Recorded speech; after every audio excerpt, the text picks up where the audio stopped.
Good morning, world. It's your boy Pat the Designer back at it again for another morning show episode. How are you guys feeling today, man? Hope you guys are ready to go because we got some conversation today. The NBA Top 75 has gotten more press than I ever thought it would have gotten. I guess I was basing it off of the top 50 when media wasn't as big as it is today. So I probably shouldn't be surprised by that. But the NBA Top 75 getting way more press than I ever would have thought and it would have gotten. So we're going to be breaking down how ESPN ranked the top 75 and do we agree with it? It's gonna be an interesting conversation this morning, and I ain't gonna lie to you. I got beef with it. I really do, man. And then of course, you know what? I don't have beef with the list per se. I got beef with how people are reacting to the list. I think that's a better way to put it there. And then talking about the list, who's overrated, who's underrated, who's underrated on that list. A lot of people saying, "Oh, Jordan still won. We doing that? Are we doing that?" That's the question out here. And then JJ Redick calling out Zion Williamson for not being as engaged as he should be because he didn't reach out to CJ McCollum when CJ McCollum got in the building. Interesting take there. We'll get into that. And then Aaron Rodgers still undecided on where he will end up after yesterday's vague Instagram post, which wasn't vague at all. I was cracking up at much yesterday, dog. People were losing their mind. Aaron Rodgers says he's coming back. Aaron Rodgers is leaving. I was like, how'd you get that from him thanking his teammates, man? We got all that and more coming up on the Morning Breeze, man. Hit that like button, subscribe to the page, man. We appreciate you guys for tuning in and rocking with us as always. Let's see who's in the chat early here. We got Robert Schwartz in the chat early. We got Clayton in the chat. Clayton, what's good, my guy? We appreciate all y'all for pulling up, man. Like I said, hit that like button, subscribe to the page. And just a heads up, Spice Band's in the building, by the way. Just a heads up, man. Just a heads up. Ooh, that's new. Have to test that out. Just a heads up. The Morning Breeze is still going to be a morning show, but time is going to be changing. The time on the show is going to be changing. We're going to be moving the show from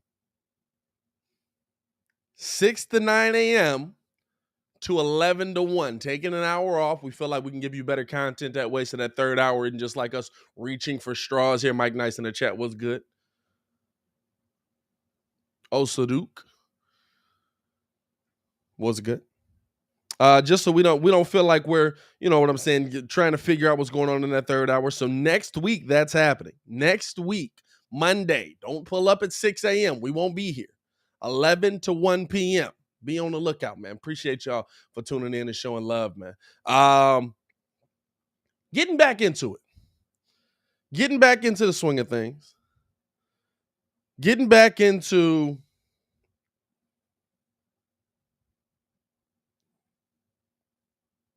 how or just my regular routine around the house, right? And you ever come back from a trip and subtle things are different? You know what I'm saying? You ever come back from a trip and like really subtle things are different, but you can't figure out what's off for a little while?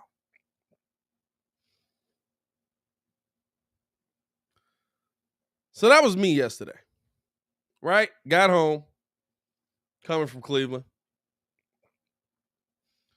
and couldn't figure out what was off. Went through my morning routine, knew something was different.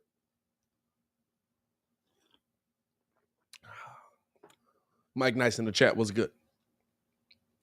Trying to figure out what the heck is different. What changed in here? I knew it was something small. I knew I wasn't tripping, but I just couldn't put my finger on it.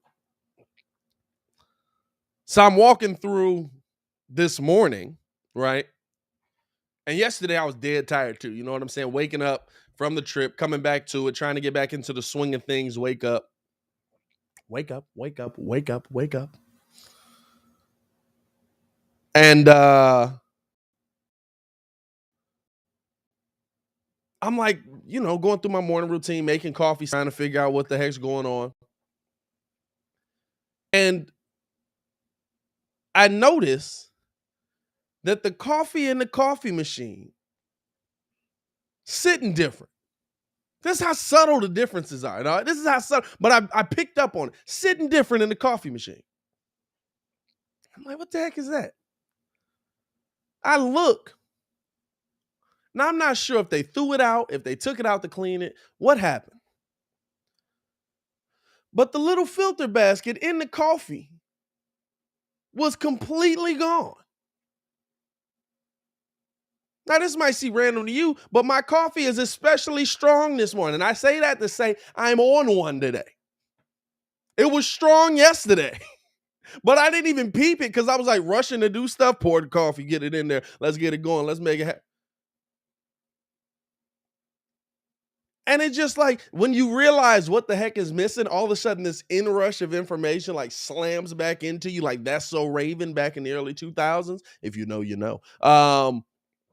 Where you just like open your eyes and you're like, oh snap, now I remember. Now I figure out why everything was weird yesterday. Why I was just so hyped yesterday. Dog, this coffee is unbelievably strong because apparently like we have like the filter basket that I don't know if you're supposed to put grounds in it or not. I don't think so. But we also got the filter. So we like double filter our coffee. Yeah, no. Single filter, let me tell you right now, I'm on one. And I'm here for this 90s list.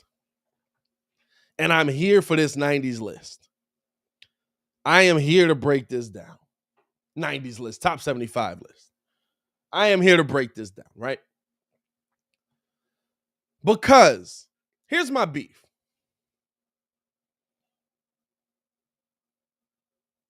Here's my beef with when these lists come out and how people look at it, right? When these lists come out and how people look at it.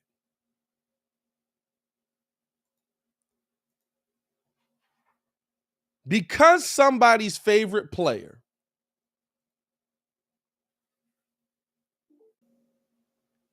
was not on the list where they think they should be. Because somebody's favorite player was not where people believe he belongs, whether that player is LeBron, whether that player is Michael, whether that player is Kobe. Kobe's got the best argument here, by the way. Kobe's absolutely got the best argument here. But because your favorite player is not on the list, right?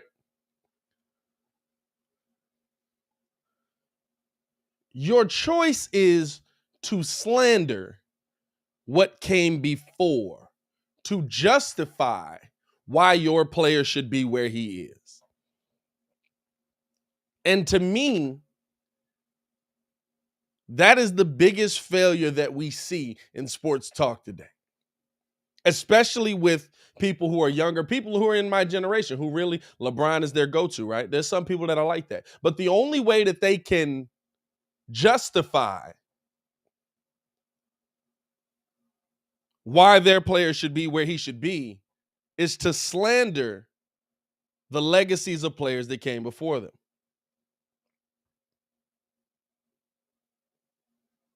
And I just don't agree with that.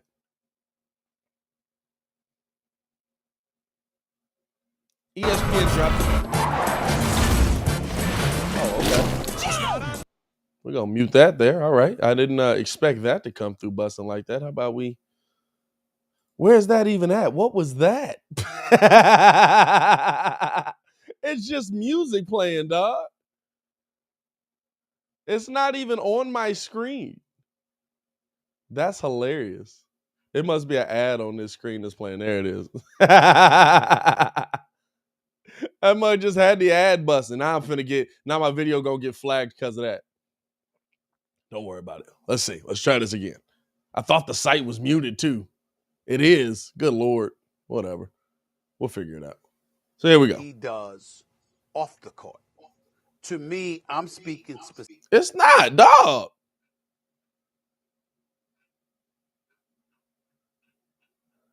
I was trying to show y'all the list. It don't look like it's gonna work out.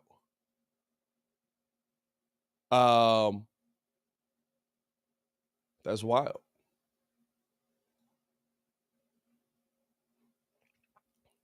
But fam, mad random. No, it's because I'm on their website trying to show it. That's the reason why. That's the reason why.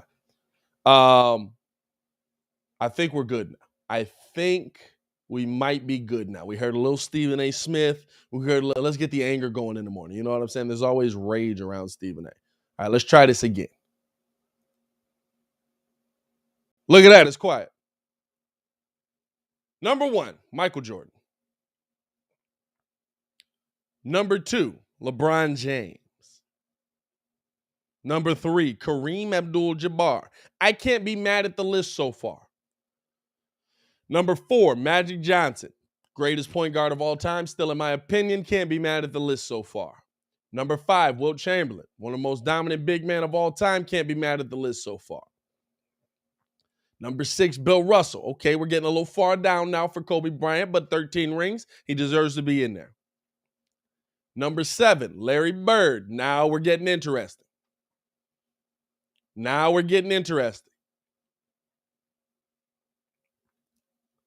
Number 8, Tim Duncan. Now we're getting interesting. We still ain't seen Kobe. We still ain't seen Shaq.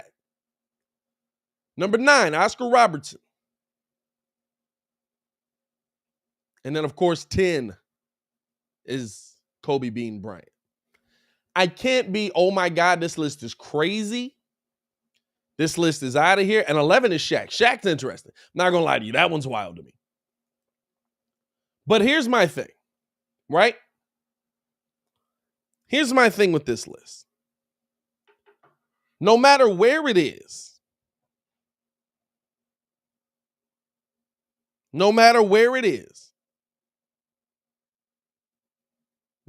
your player is, don't blame the player. Don't blame the player's era. Blame ESPN for where they put your player. Build a real argument for why your player should be higher. Don't just build up, well, in the 90s, they were just throwing blows. What we talking about? Because will I agree that skill has improved since the 90s basketball? Absolutely. Will I agree that skill has improved since the 1990s upward? Yes, absolutely. But do I think that it's just, oh man, those guys were trash. Those guys could never, none of those guys could make it in today's game. No. That's just a dumb argument. All they did was fight back then. So you're telling me you watched every game of 90s basketball, right? You watched everything those guys were doing back then.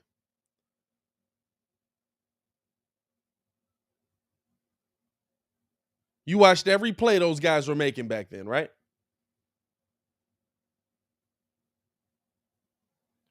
Because that's how you're breaking it down. That's how a lot of these analysts, a lot of these new guys are breaking it down. That's how y'all breaking it down, right? Oh, these guys were terrible. These guys couldn't play in today's game. They just played bully ball. They just were violent. And it's just not factual. It's just not factual.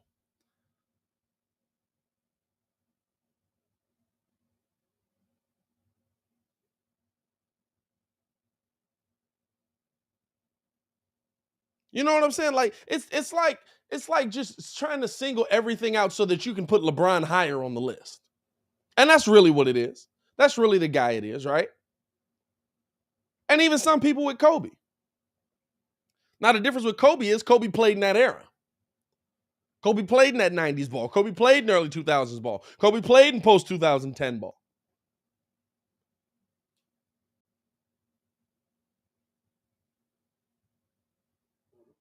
Right?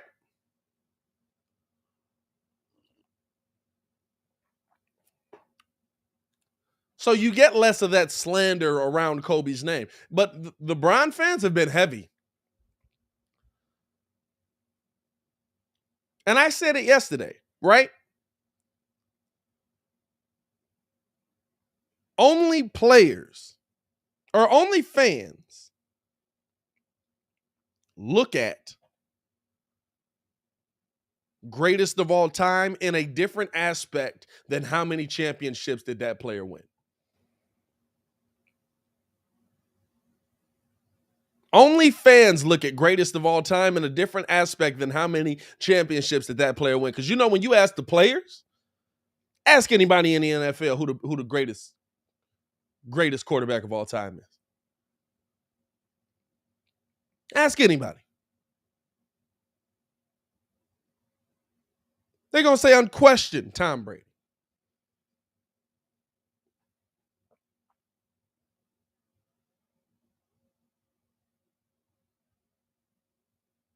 There's still people that say Wilt Chamberlain's the greatest. There's still people that say that Bill Russell's the greatest. Still people that say Jordan is the greatest. But they build a debate on it. They build an argument on it. Same with Jordan fans. Jordan fans, y'all can't take this victory lap and just be like, oh, snap. Jordan's the greatest of all time. Y'all can't take the argument and just say Jordan's the greatest of all time. I told you, and it's because LeBron's league is soft. Well, that's the league that LeBron plays in, and I'm sorry. A lot of what happened back in the day was assault. You could get away with murder back in the day. As Stefan the Don entering the building here, man. What's good, my boy? What's happening? I just breaking down you Bron fans, man. And Jordan fans, too. I'm not going to single out the Bron fans. Jordan fans, too. Build a debate that's worth listening to other than his league is soft, their league was plumbers. Are there more athletic players now? Yes. Are there better talents now? Yes. Are there some role players that would eat in the 90s? Yes. That's just true. Like you can see, and if you don't believe it, you're not really looking at where basketball has come. That is okay that the game has improved since you were watching it when you were 15.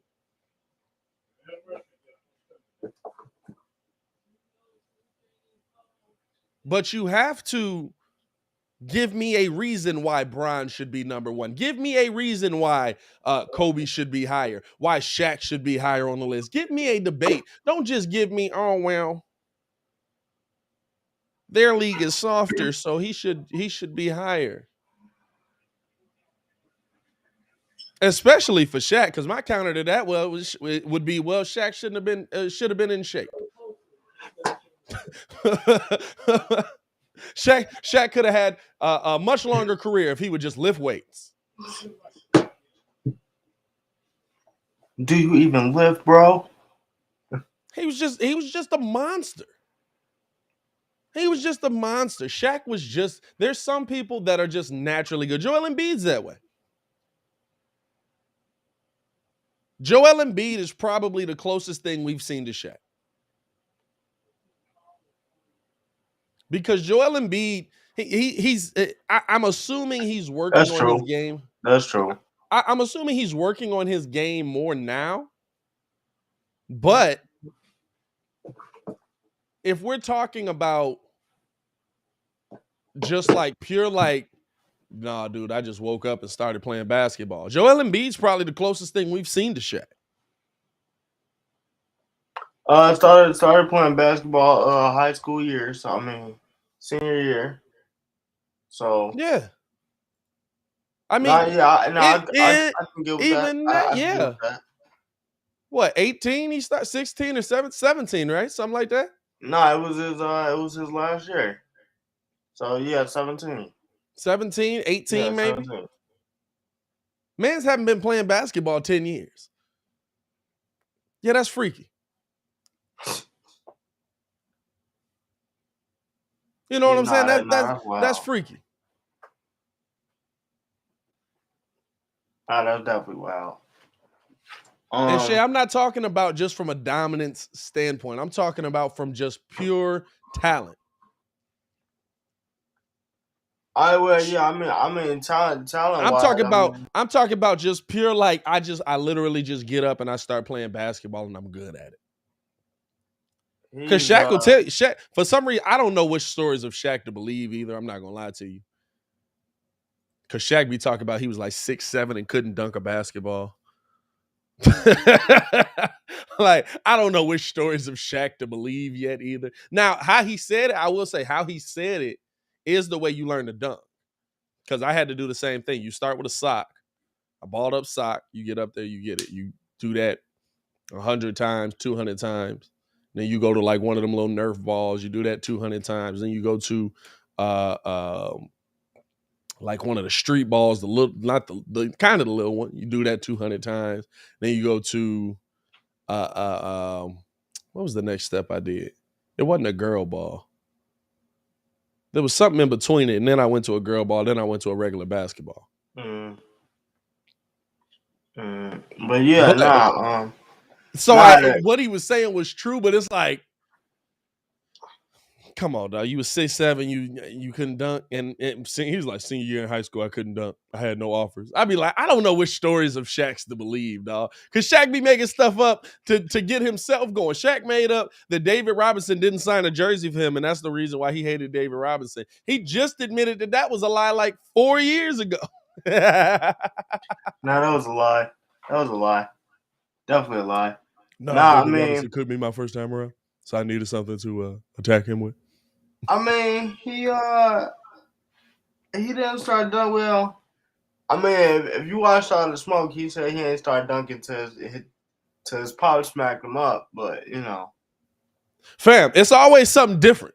Yeah, he said it's always something different. Yeah, when he was on All the Smoke, he was like, "Yeah, I ain't start dunking till I was He was like, "Yeah, I was in the game trying to be Magic, and then I called the time out." No, he said either. No, that's facts. No, he always said that. I know. Okay. So that's true. That one I know what story you're talking about. His pops came down out the stands and was like, "What are you doing? You're 6'7". Get down there." Hey. All right.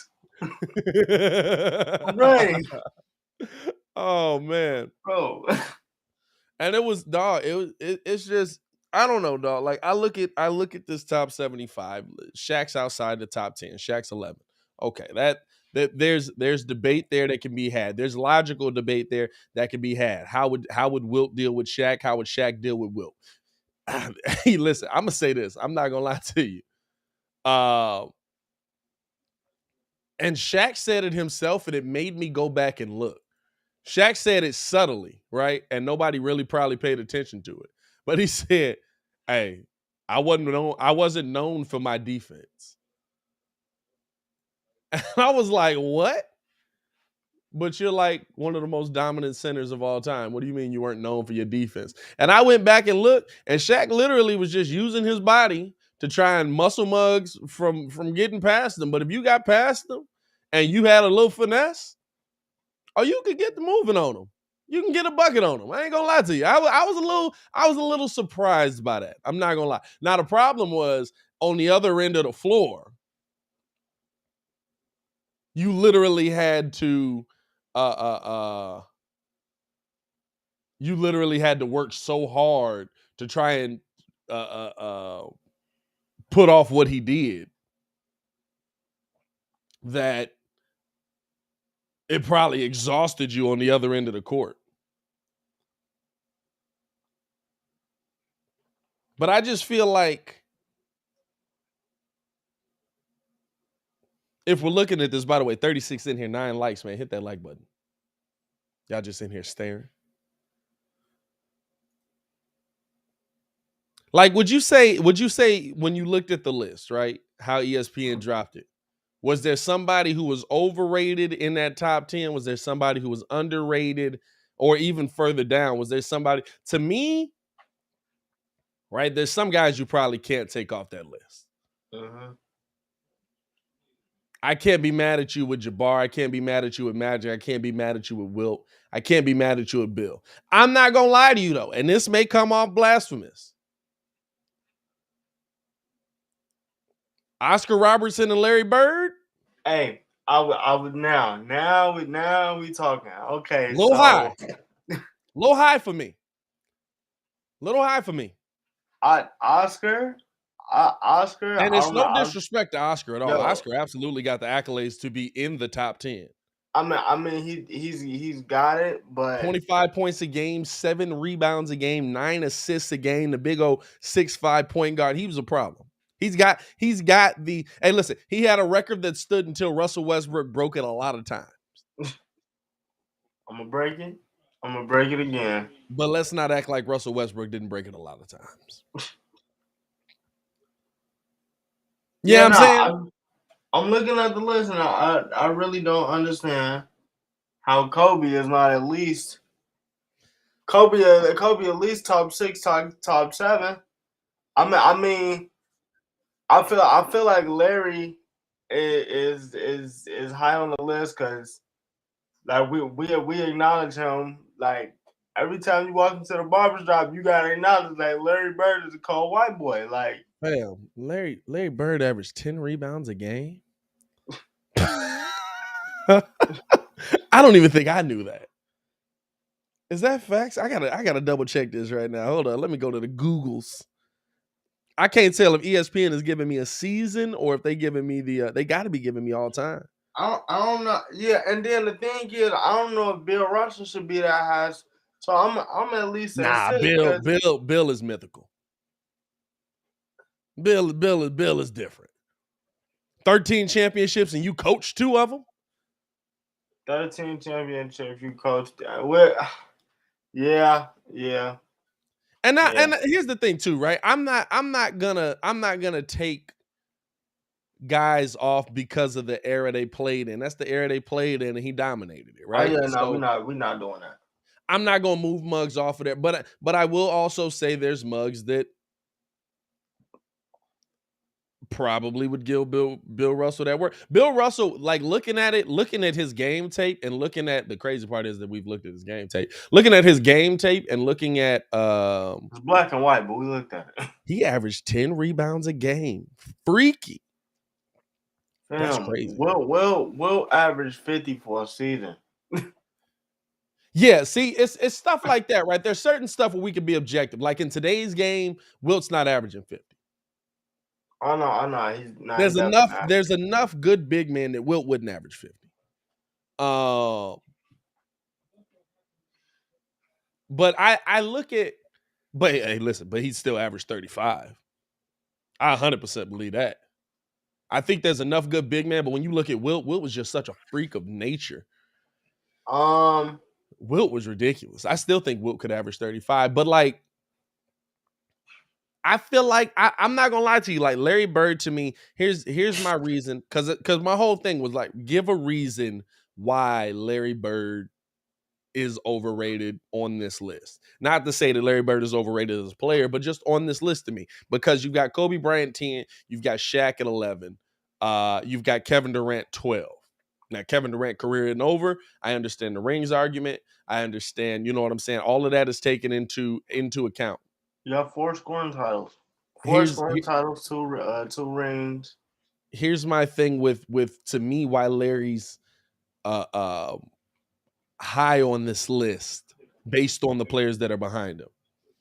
I watched what Jordan did to Larry Bird and that Celtics team. In my mind, Kobe is a carbon copy of Michael Jordan. Why would I assume that Kobe Bryant could not do the same thing? Yeah. To me, underrated on this list is Kobe at 10.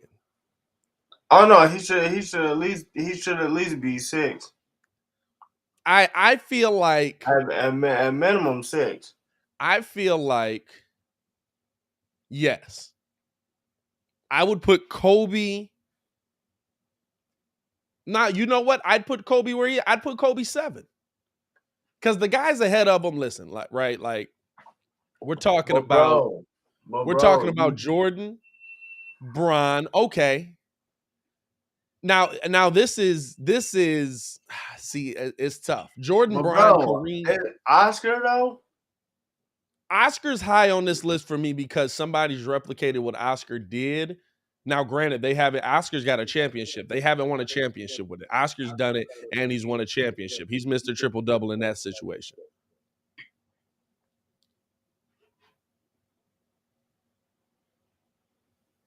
But I feel like This man averaged 26, 8 I can't put him for a above career. Kobe Bryant with what Kobe Bryant did. Like I swear, people look at Kobe and they act like he didn't win 5 of them. At all. I swear, people look at Kobe and they act like he didn't win 5 of them. Like, to me, the big thing is with Kobe. Like, okay, Kobe and LeBron, we can have the debate. If you put LeBron above Kobe, okay, I can have that debate because 4 championships to 5 championships, both of them have been to a ton of finals. Both of them have won a ton of finals, and they're close. It's like I said yesterday, 4 to 6 is a wide gap. 2 championships is a wide gap. 1 championship, there's a couple championships in there that I can see LeBron getting if he has a better team that he played his butt off in. Okay. So if you put Bron above Kobe or Kobe above Bron, either way, that all right. That's close enough. But Kobe absolutely, to me, is underrated on this list. Shaq, to me, is underrated on this list because if we're talking about it, Shaq with 4 rings, Shaq should be above Oscar Robertson. Shaq should be I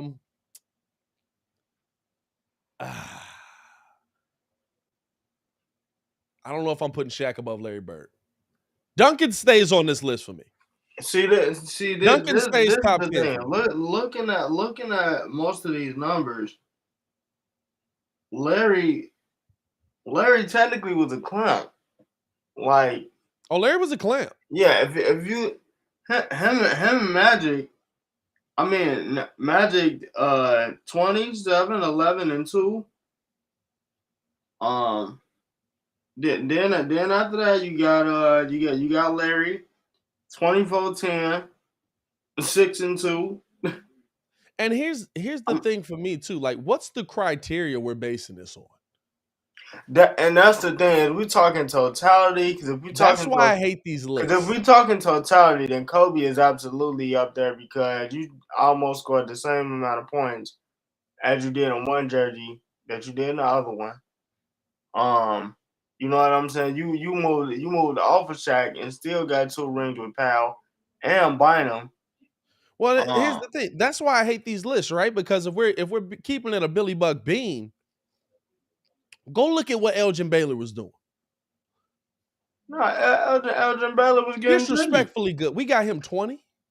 Elgin Baylor was getting jiggy. We got him 20. We got him behind Dirk Nowitzki.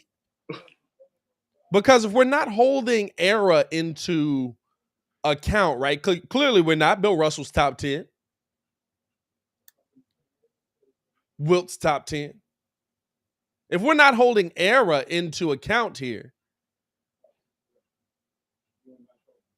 Elgin Baylor needs to be a lot closer than 20. He's underrated on this list. Hey, Muggs sleep on Steph. Steph averaging 2 steals a game on bro. Hey, that is wild, ain't it?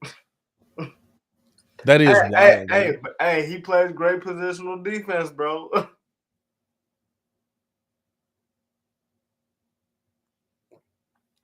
It's one of those where, like, this is why I hate when these lists come out, right? Because to me, it's like, are we doing this list based on what's actually happening? Are we doing this list on current era? Are we doing this list taking era into account? Are we doing this list taking accomplishment into account? Because I'm confused all the time. You got KG over Chuck.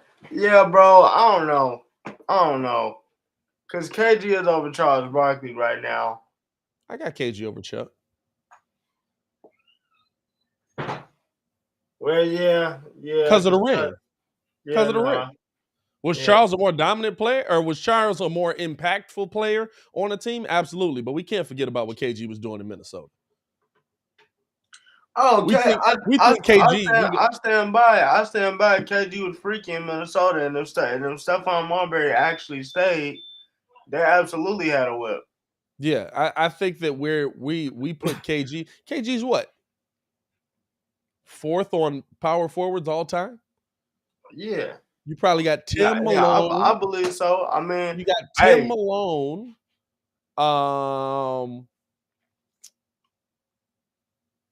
Tim Duncan, Karl Malone. Why can't I think of who I was going to put at 3? Oh, Dirk Nowitzki. You got Dirk above him or under him?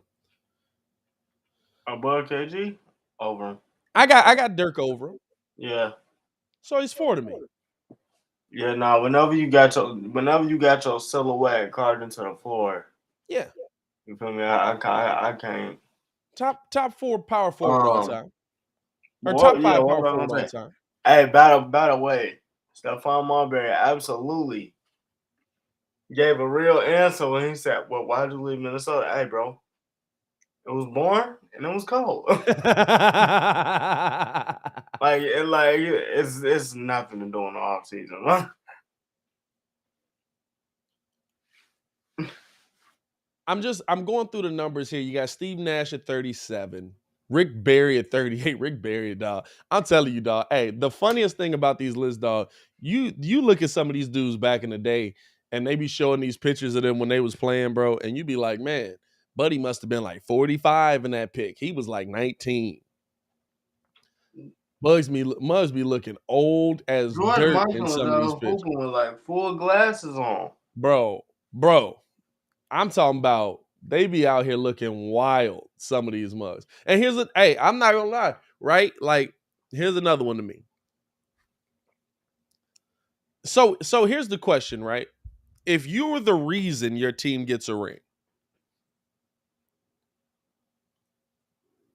and maybe it's just one ring, maybe it's not as impactful of a career,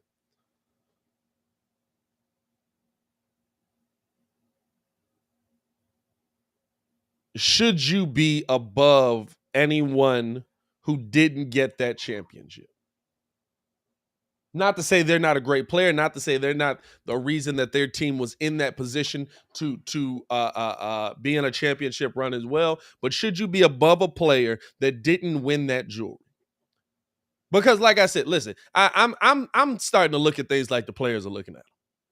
You hear players talk about these mugs, you don't never hear, oh, well, he's a better ball handler, and he does this better, and he does it. For the players, it still come down to one thing for a lot of the players. Did he get that ring? If that's the case, Scotty 32, he need to be like 18 or somewhere around in that I'm range. just saying, like, do you view it that way? You know what I'm saying? Where, like, if you're the reason your team got the ring, you should be higher. I mean, yeah, I do, and the reason why I do is because, I mean, if you look at it, I mean, look at those Bulls teams, like Scotty and Mike, freaking Scotty and Mike was instrumental in what the Bulls was doing. That was an absolute clamp. I mean, yeah, 2K, fresh squeeze, baby. Nah, but also one of the better 2K storylines. But but nah, like if you sit there, hey bro, go ahead. Nah, if you sit there. By the way, that's a 2K reference. I realize on camera, if you don't know what that is, that could look bad. That's shame on you. Nah, shame but on you. If you go and you look at it, I mean, Pip absolutely, bro. Two steals a game. I mean, you got to give him this season when Mike was out. I mean, you got to look at it because he absolutely carried. I mean, one game away from the finals. But it's just like I mean, dog. I mean, if you look at it, you talking about what, like My man averaged 16 with two steals a game.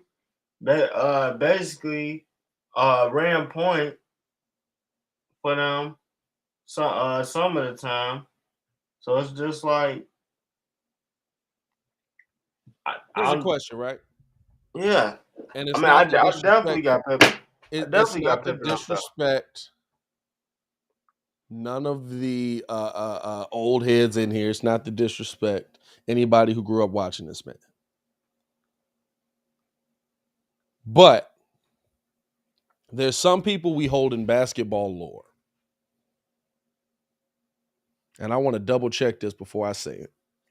And the thing, yeah, I'm gonna say this too. It can't be bad basketball totality, because if it was like everything that you did, like in basketball totality, Bill Walton and Kareem That's the reason I asked the question. would absolutely be on the top of this list, because Bill Walton. That's the reason. Bill Walton's the reason I asked this. Them UCLA teams wasn't getting touched. Like, Well, even when he got to the league, right? Injuries, of course, end up robbing him of his career. But even that's the the reason I asked he this was getting question, busy. because you look at what Bill Walton did for that Portland Trailblazers team,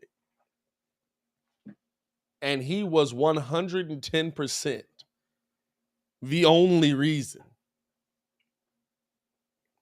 they got a championship. Oh no, yeah. Now he was getting busy. And his numbers aren't crazy. I mean, the numbers are kind of crazy, but not really. 13 points a game, 10 rebounds a game, 3 assists a game, 2 blocks a game. But it's widely known that Bill Walton was the heart and soul of that team, was the rim protector of that team, was the one who made that team go into back-to-back championships. Am I not right? No, he just got the one. Just the one? He just got the one with Portland, and then later on, he got another one with the Celtics when he was older in his career. Yeah, you're right. But to me, you know what I'm saying? If we're talking about like the reason somebody won a championship, is it disrespectful to have Bill Walton at 44? You know what I'm saying? Is it disrespectful to have Bill Walton at 44? He's behind Jason Kidd, behind Gary Payton. He should absolutely be above Gary Payton. Yeah, no, see, behind Patrick Ewing. He should absolutely be above Patrick Ewing. We're not taking into the facts criteria. I mean, GP, I mean, in all honesty, why is GP so high on the list? Like, I think GP deserves to be up there. He's one of the best point guards. I mean, he definitely should. He do it. He's the only defensive. He's the last defensive player to win Defensive Player of the Year at guard since like ever. I forget. I think he's the only one. Yeah, I was gonna say. I think he's the only one. He's the only one. And like I'm looking at it, and I'm trying to figure out what their criteria for the list is. And not to say, I'll say this, right? It's not a Bleacher Report list. I can't look at this list and say, oh my God, I can't believe these guys are where they are. I can't look at this list and say, oh my God, I can't believe that these guys are as low as they are. I can't believe it. Like Anthony Davis is 71. The guys above him, I would absolutely put above him. Maybe not. I mean, of course, there's a couple you could move in and out, but I think it would move the rest of the list up. I don't think it would move AD drastically higher than a lot of those other guys.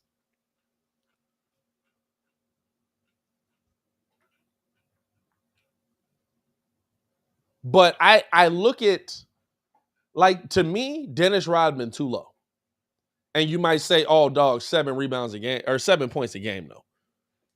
You see them rebound numbers, dog? 13 rebounds a game. Hey, the And rankings. it's about the era, Yeah, right? You have to look at the era.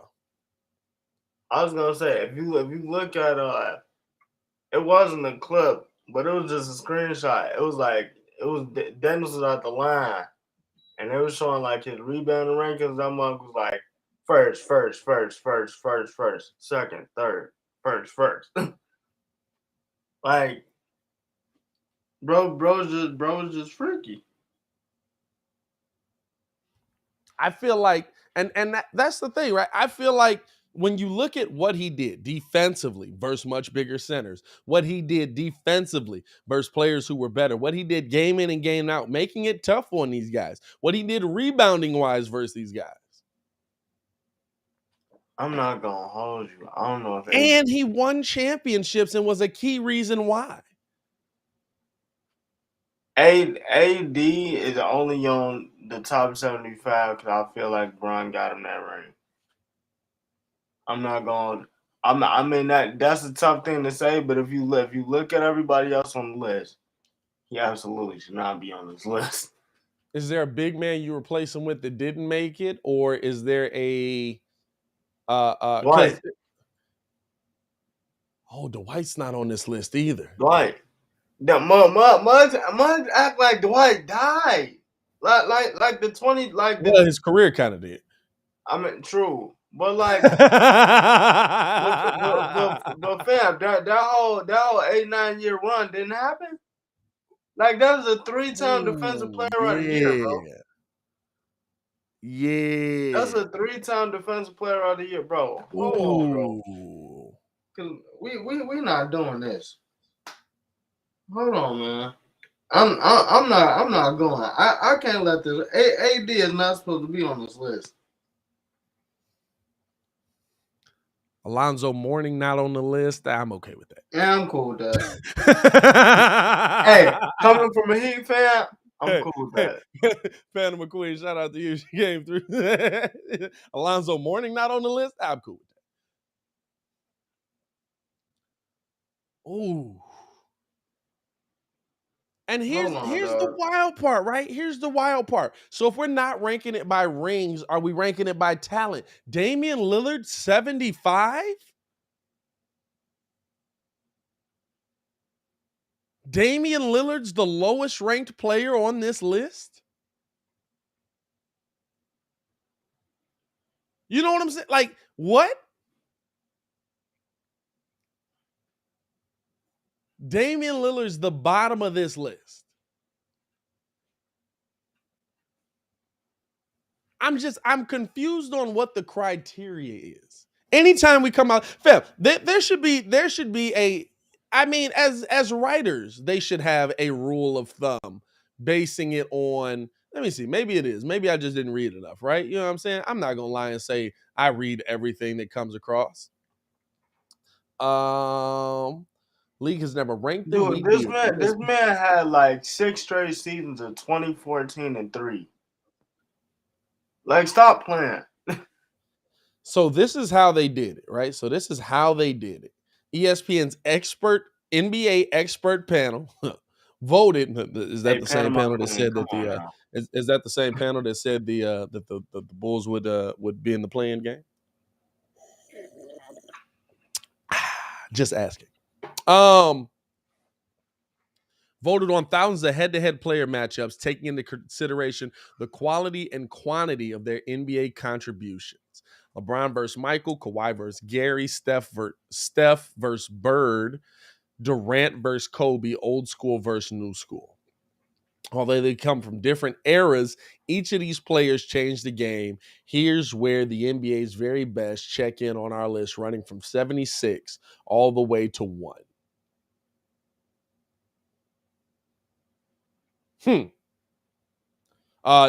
Players' accomplishments in the NBL and ABA college or international basketball were not considered during the voting process. The voting pool included 76 players, as there was a tie during the NBA voting for its 75th anniversary team. So they took so like half of the old school players' careers, you didn't even take into account. Oh yeah, Like no, they I was weren't gonna say playing. because Bill wanted to be higher. I think Mike will still stay number one because he got a chip in college. Mike will stay number one. Mike won at every level. Mike won at every level. It didn't matter. High school, that's me. College, I got that. that's me. NBA, I own that. Like, yeah, nah, but AD, I'm standing on that. AD shouldn't be on the list. It should be Dwight. That man had 6 straight seasons. You take AD's college into account. Now it's even more suspect. What?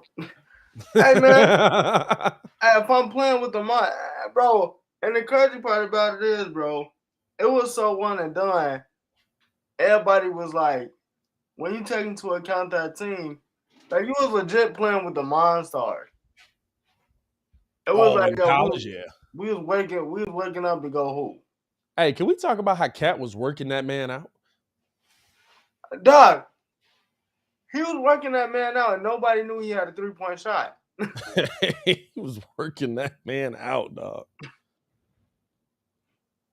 I don't know, man. If y'all in here, man, 44 in the chat, hit the like button, subscribe to the page. He was absolutely working them out. Where's the AI? AI is on the list.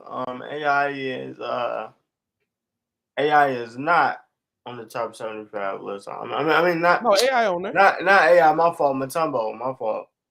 Dikembe Mutombo's not on the list. No. Yeah, I didn't see him. Mount Mutombo is not on the list, or at least I didn't see him. Which I don't know if I'm upset about that either. Earl the Pearlman Rose on there. I don't know, dog. Like, it's interesting when you break it down. It's interesting when you break it down. If you guys want to see the list, man, check it out on ESPN.com. They've got the top 75 on there.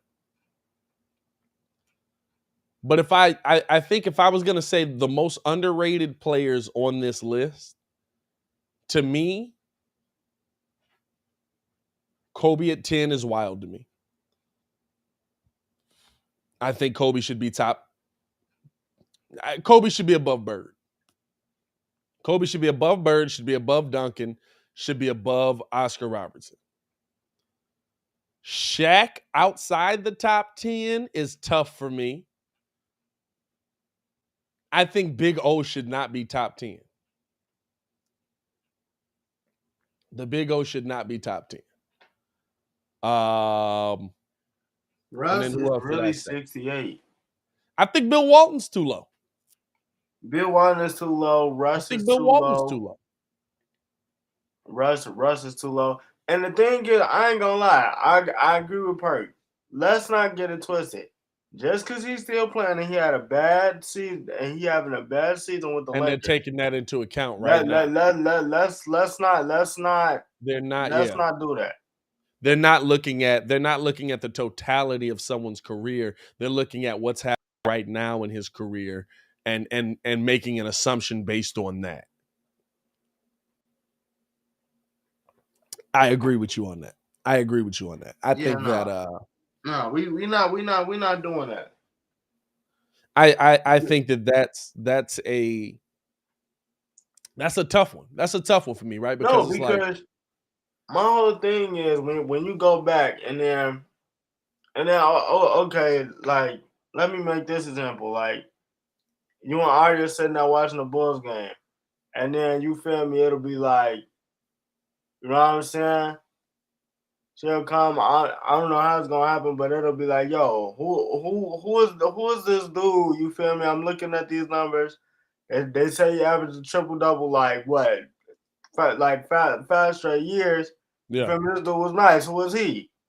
That's what we do. We just gonna act like we ain't see that. Like that. That's you not doing your due diligence, putting together this list, because we all seen it happen. And we're not finna sit up there and be like, yeah, well, dude, this is at the time when James was averaging 40. And we was like, oh, well, that's nice, but we seen Kobe do that already. We ain't seen nobody break Yeah. Oscar's record, and he's done it multiple He's times, done it multiple years. multiple seasons, dude, multiple seasons. So it's just like, bro, I don't know, bro. I can't get with that. I can't get with that, dog. I really can't. It's a lot of recency bias on a lot of these players, which is weird, right? Because you would think in that situation, Stephen Curry is higher. And Steph is where they got Steph on this list? What, 18? I think I what, want to say 18? Steph is 15, 16. 16? Steph is 16th on the list right now. He's behind Moses Malone, Julius Erving, Hakeem Olajuwon, Kevin Durant, and then, of course, the top 10. Cornelius said, my dad would have lost his mind if you said Big O don't belong in the top 10. That's okay. He can lose his mind. He doesn't. Yeah. I mean, that's fine. And the thing is, he's Mr. Triple-Double until Russ broke it 14 times. And it's no disrespect to Big O. Big O was a baller. Big O was a problem. I'm not saying he wasn't a problem, but so was Shaq, so was Kobe, and they absolutely belong above him by what they accomplished in the NBA. hey, and you can try to debate me all you want to. Larry Bird, to me, is 10 on this list. Larry Bird should be 10 on this list. Hey, and the thing is, you can try to debate me on that Russ point all you want to. Russell Westbrook got a triple-double in 75% of his games. Each of those games, they won. Like, each of those games, they won. It's that people have taken the stance on Russ that, oh, his stats are just empty stats. Like he's not getting them on people that are trying to play defense. Like he's not getting it on competition. Like people aren't playing against Russ. And for some reason, that's become the narrative around Russell Westbrook, where 10 years from now, 15 years from now, people won't have that narrative. When Russ is retired, people are just going to look at his numbers and say, oh my goodness, well, look at what his numbers were though. Look at how he did this. Look at how many times he won. Look at how, that's the thing about it, right? That's my main reason. And I've said it on this show before. That's my main reason for saying you need to upgrade your Hall of Fame criteria. Because there's going to be a lot of players that end up in the Hall of Fame from this generation. And then you're looking at this list and you're like, let's be real, right? Let's be real. Modern players that are playing right now. LeBron James, Hall of Famer. Yeah. Let me go through the list. Who we got? R.I.P. Bean. Kevin Durant, Hall of Famer. Yep. Stephen Curry, Hall of Famer. Yep. Giannis, probably going to make the Hall of Fame. Yep. Let's see. Another modern player. Let's see who we got. The fact that I'm going this long without a modern player is also kind of wild. Chris Paul, Hall of Famer. Dwayne Wade already got him. Kawhi Leonard? Question mark. Hall of Famer on Kawhi? I feel like he's not two-time champion, two-time defensive player. One in Toronto, HOF on Kawhi. Yeah, he brought Toronto. He brought a country a chip. Yeah. He brought a country a chip. Yeah, Hall of Fame.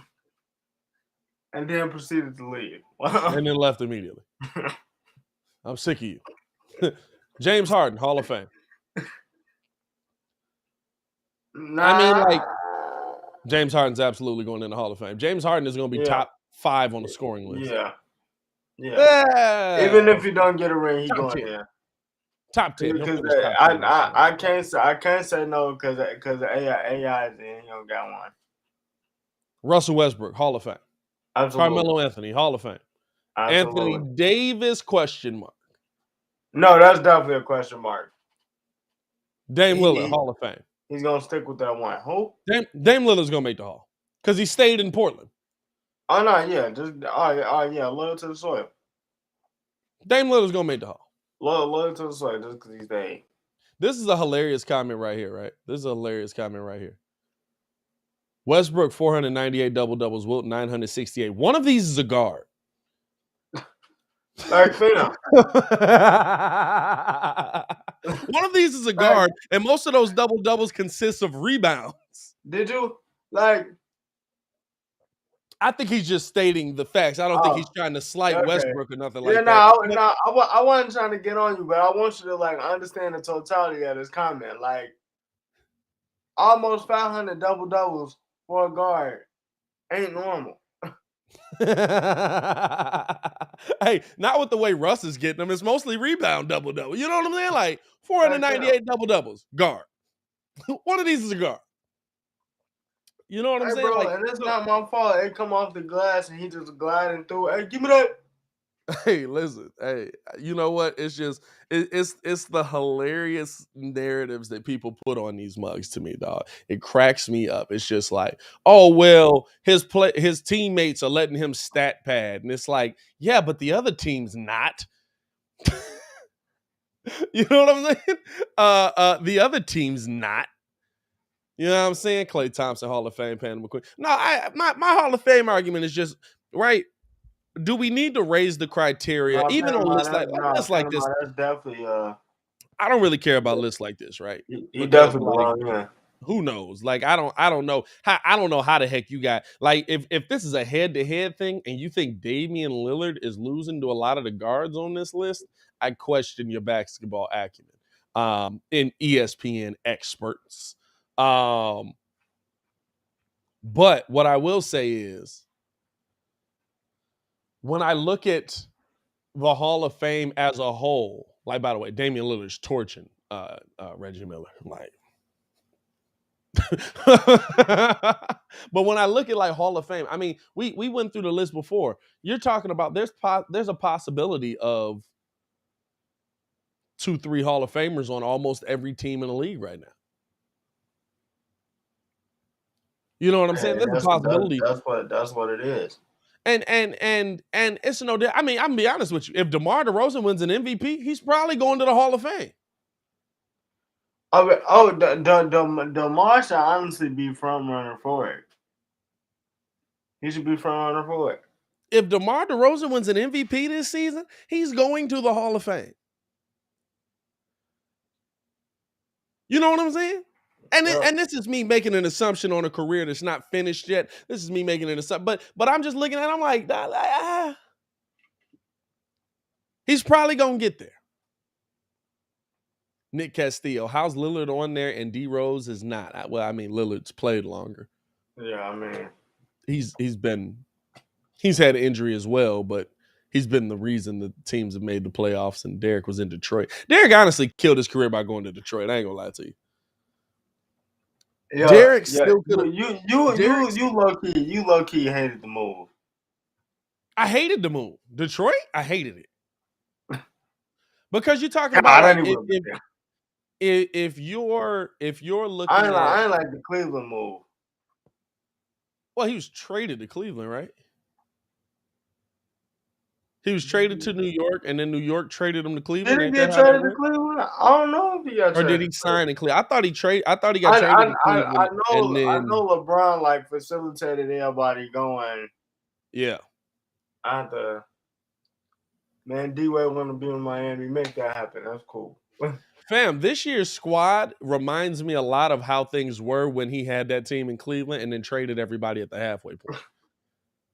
Bro, and then he literally grabbed a bunch of scrubs and just went to then made an NBA Finals on top of it. He grabbed we get on Jordan Clarkson, and Jordan Clarkson was in the finals, fam. Was D Wade and D Rose on the same team on that one? In Cleveland, yeah. That mess was hilarious, dog. That man's literally was just like, hey, we just out here. We got the we just out here. We got the boys in the building, man. How y'all feeling, man? Good to see y'all boys, man. Glad to have y'all in here. Hey, get the heck out of here, my guy.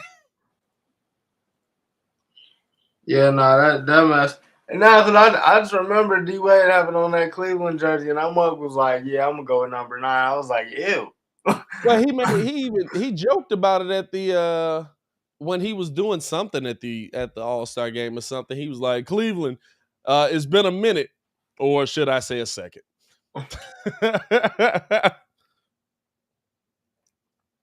Like,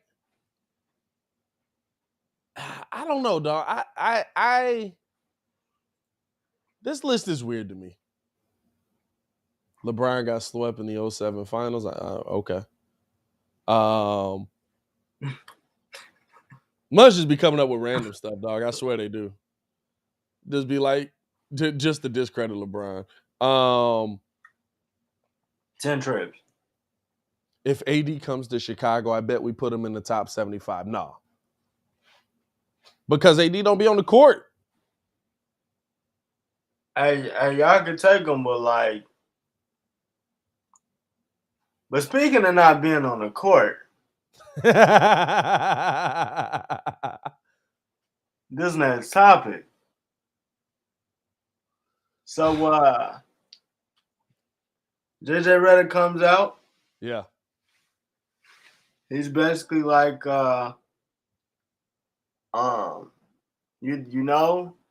CJ basically came out, told the TNT dudes, hey, I know as much as y'all know. Basically, I haven't talked to Zion since I got here. Played 5 games, haven't talked to him. And then JJ Redick comes out and basically said, yo, I'm a role player. This is showing bad. This is showing that you don't care about the team. You basically showing that you don't want to be here. And just basically called him a detached teammate. How you feel about the comments that he made, bro? And what you think about the whole Zion situation, man? Here's the thing. I understand NBA is different than NFL. I understand that Cornelius will go crazy if AD come home to the shot. I ain't going that crazy. Talk about half man, half a season. I understand that the NBA is different. But when you're hurt, are you still a part of the team? When you're out there, like I get you can be a coach, you can be but he's not even there with the team. Let's be real, he hasn't been there with any of these mugs. We're talking about what, a season and a half that these guys have been teammates? Yeah. True. And he most of his time has been in rehab. He don't know none of these mugs, probably. The mugs he probably did. No, we're talking about Lonzo Ball. We're talking about. He just know BI.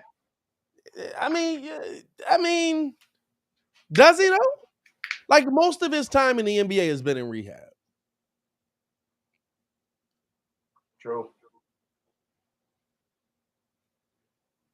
And I'm gonna be real with you.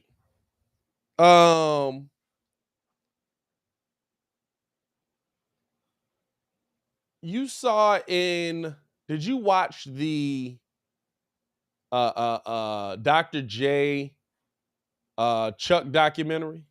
Or they like little sit down? Yeah. There was a part in there. Mm-hmm. Good Lord, he came in looking There was a part in there where Chuck says he went out to Mo Cheeks and he asked him, why am I not getting playing time? And Mo told him, he said, I thought I was gonna get this veteran moment where the vet builds up the young guy and you're moving in the right direction. We'll get you there, young fella. Don't worry about it. He said, I hate to tell you this, but you're fat and you're lazy.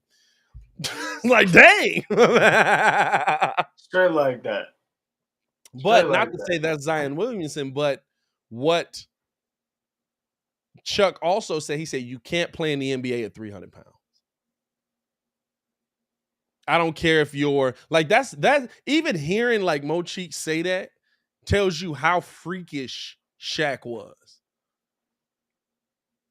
Tells you how freakishly good Shaq was. He said, you can't play in the NBA at 300 pounds. Fam, you look like you came why you just lean back? Like you just came back from the night of debauchery. He looked, hey, dog, I swear he looked like he came in straight off demon time. Y'all wild, man. This man came in right cuff. I'm just Hey, look, I'm hey, enjoying the Steph. moment. Right cuff ain't even buttoned yet. Yeah, I mean, that's what happens when you that like shirt ain't been on for 5 minutes. you don't want to sit there and get something on your shirt or something like that. You roll your sleeves up so you take the button off of me. I don't have to show you all proper etiquette on how to dress like a gentleman, do I? Hey, you got one cuff button, one cuff unbuttoned, my boy. You was just eating with understood don't gotta be explained. You feel me? It's all okay. good. It's all okay. good. Hey, listen. It's everyone wants to be fly. Not everyone can pull it off. I get it. Hey, it is what it is. As the pettiest man in the world pulls up into the chat, man. P Kid in the building. What's good, Your boy my been boy? burning the candles at both ends. You know, trying to study for these prestigious tests while also trying to maintain. It's all right. It's cool. Don't worry about it. Professionally, I'm getting it together. Don't worry about it. Torian, I preach every day, my boy. You just don't know it. Every day is about Open up your praising the Lord. At this point, the goal is to get P Kid to just spit his coffee on his shirt. That ain't gonna happen. Oh man, mainly because I don't feel like changing this shirt. Yeah, you know what I'm saying. I would spill coffee on these pants before I spill it on these shirts. Shay said we got Kirk Franklin in the building. Okay, that's a little far. Oh. But no, I just looked at what they said about Chuck, and that's the player that we compare Zion to most. And rightfully so or wrongfully so, that's the one that I feel like is most factual with him. He's what now? They said last weighed in at 310. It's too big. He's not going to be able to play. He's not going to be able to play. It's not even the fact that he's too big. It's the fact that he's too big for. I mean, do we really know that though? We don't, because I know that I know for a fact that picture was that picture was mad fake. I don't know who that big dude was, but I was like, that is not Zion Williamson. No, that was him. Fam, that was jumpsuit? No, somebody took a picture with him. Not him, because like somebody took a picture with him the next day. Yeah, and he was nowhere near that big. No, that photo was old. Fam, it was literally posted the next day. Like, that's not Zion. No, they posted it like Zion will return to this type situation. No, he literally said in his tweet, don't believe the hype on how big Zion is. This is him at the mall yesterday. That was the whole you dig. But even so, even so, he's still plus 300. That picture, that dude was a minimum 360 though. Hey, that dude was walking out of there like, hey, we in this one. He definitely is he's still a freak of nature, but again, I said it as soon as how long have we been having this conversation? I've said it, I called it beginning of the season. He ain't gonna be healthy enough. He's not gonna be able to play. But I mean, you can at least get down to like 265 though, like not even 250. Just give me 265. Here's the thing, right? He was drafted at 265. He was drafted at 265. That boy walked in 18 pounds fresh out of high school, 265. Bro, you that dude, no, listen, I was impressed. No, 265 was perfect weight for him. He was cut at 265. He was scary. He was, 265. Zion was floating. Now here's the thing. Here's the thing, right? We saying all this, and when he come back, he'll probably cut like 40 pounds in a week. Hey, listen. Zion cut a considerable amount of weight. Hey, Zion Williamson's not on the us diet plan. Zion Williamson got real nutritionists. Zion Williamson, he's got like the best of the best working with him. Like, Zion Williamson is gonna be able to cut this weight real quick. But it was how he said it. It was about Jay. To me, I don't know how the NBA views players that aren't there. I know in the NFL, if you're hurt, you hey, I don't need to talk to you. You're hurt. You're not helping the team. We moving this train forward. We're trying to win. You focus on rehab. When you get back, we'll talk. Mm-hmm. So I'm not tripping on that Zion hasn't hit up CJ McCollum. And the main reason I'm not tripping on it is because it's not Zion's team.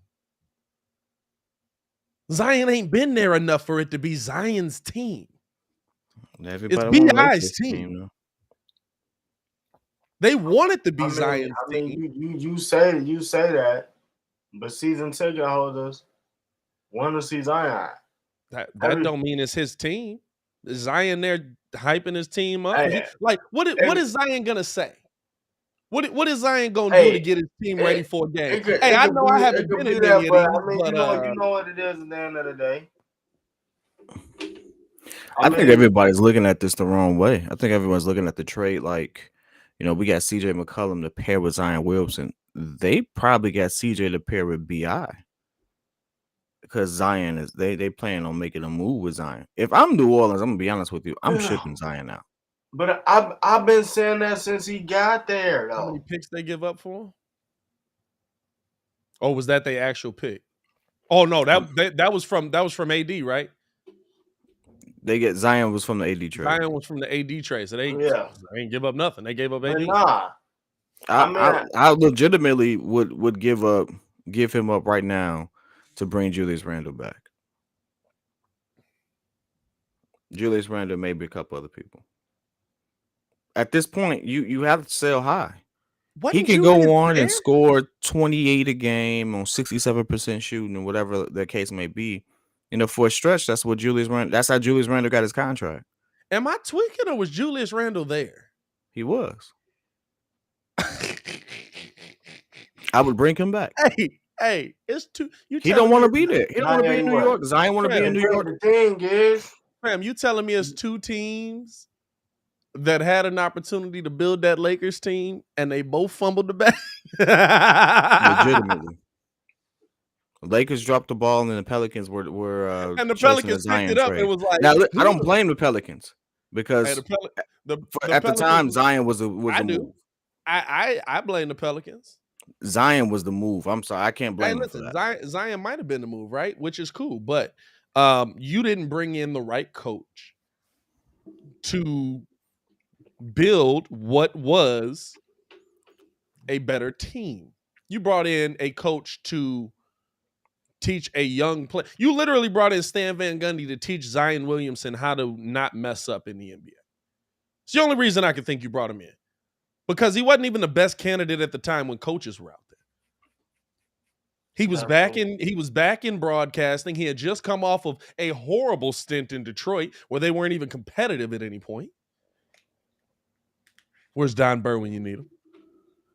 You know what I'm saying? There was no reason to bring Stan Van Gundy in there for Zion Williamson, especially when you got rid of Alvin Gentry to bring him in. But you know what Alvin Gentry probably was going to do? Lonzo Ball's my starting point guard. B.I. is going to play the small forward. We're going to have Julius Randle down low on the block. We're going to keep what did they have Steven Adams? No, Steven Adams still in OKC at that point. They had another big man. They had another nice big man down there. You know what I'm saying? Hey, listen, we're going to build a team. Zion can be a part of this team, but he's not going to be the focal point until he proves that. I'll bet that's what Alvin Gentry was coming in on. And New Orleans was like, whoa. You want to build this team around Lonzo Ball, B.I., and Julius Randle? Oh, man, look how that Valanciunas. That's exactly who it was. Mm-hmm. Fan, that's a whip. Mm-hmm. I mean, that's a whip. I look at it like it's a B.I. is 25 a game. Julius Randle is 22 a game. Lonzo's 19 a game. Fam, two teams dropped the ball. Two teams didn't allow it. This is what tells you the NBA is all about right fitting opportunities. There are some studs in this league who really just never had the opportunity to play in an organization that gave them either the time to develop, time to get in rhythm, or put the right pieces around them. I firmly believe Brandon Ingram was one of those individuals who got the short end of the stick. The entire young Lakers squad got the short end of the stick. Yeah. for If a we've ring. been saying that now, I mean, if you look at the way, if you look No, at the way see, this is the thing. I've always said it because I was like, you let all of those players go before knowing what it was gonna be. You got rid of Lonzo Ball 2 years into his career. Lonzo spent 2 years with the Lakers. BI spent 3. Now I will say I was not high on BI because we saw BI start for a little while and BI just couldn't get it. He just looked like he couldn't play. And then when he got down to New Orleans, I was like, oh no, he's nice. He's exact. No, you know what it was? What was it? It was that there was like 30 games before he got traded where he was cooking. When Brown went out. No, Brown went out. When Brown got injured, BI started cooking. BI was averaging like what, 23? Yeah, BI was cooking. I remember because the Bulls played him in that stretch. And BI was like, nah, I'm finna be that dude. Stop playing with me. And I was like, are we really getting cooked by BI right now? And I started looking at him. I was like, oh no, this dude, he figured it out. Yeah, nah. But it's to me, it's looking at where that team, what that team gave him. You said what? He's 22-5-5 right now. 22-5-5. That's crazy. His numbers dropped, didn't they? Wasn't he 26 last year? 23. Oh, okay. They didn't drop. I don't know, man. I look at, I get the, like, it to me it's pick a route, right? If you're gonna go the development route, go the development route. Don't switch everything you do dead in the middle and then sell off everything you built. Now, hey, listen, it worked. Got a ring. Is the one worth it? Because I still believe that team wins more than one championship. The one is worth it. That team defensively would have been a problem. You know why the one is worth it?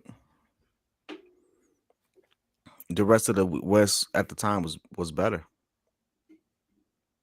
Not that year. Not the year they won. The young Lakers could compete, and they were slightly 500 before LeBron got there. LeBron gets there, they were 500 at the end of that season. Yeah, he got hurt, but they were 500. They were going to be 500. But Houston was still rocking and rolling. Houston didn't collapse until after the Lakers won. Golden State had just collapsed just because of injury and KD leaving. Because of injury. Memphis was on the rise. Denver was on the rise. There's a lot of ifs. No, Memphis wasn't on the rise yet. No, not Memphis yet. Was cheeks. Not till that's how they got Ja. At the time that they traded everyone, just as Ja third year. It's been 3-4 seasons. No. So we're looking at the landscape. We're looking at the landscape of the West changing.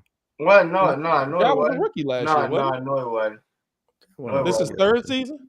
Yeah. But Memphis, I wouldn't say Memphis was on the rise.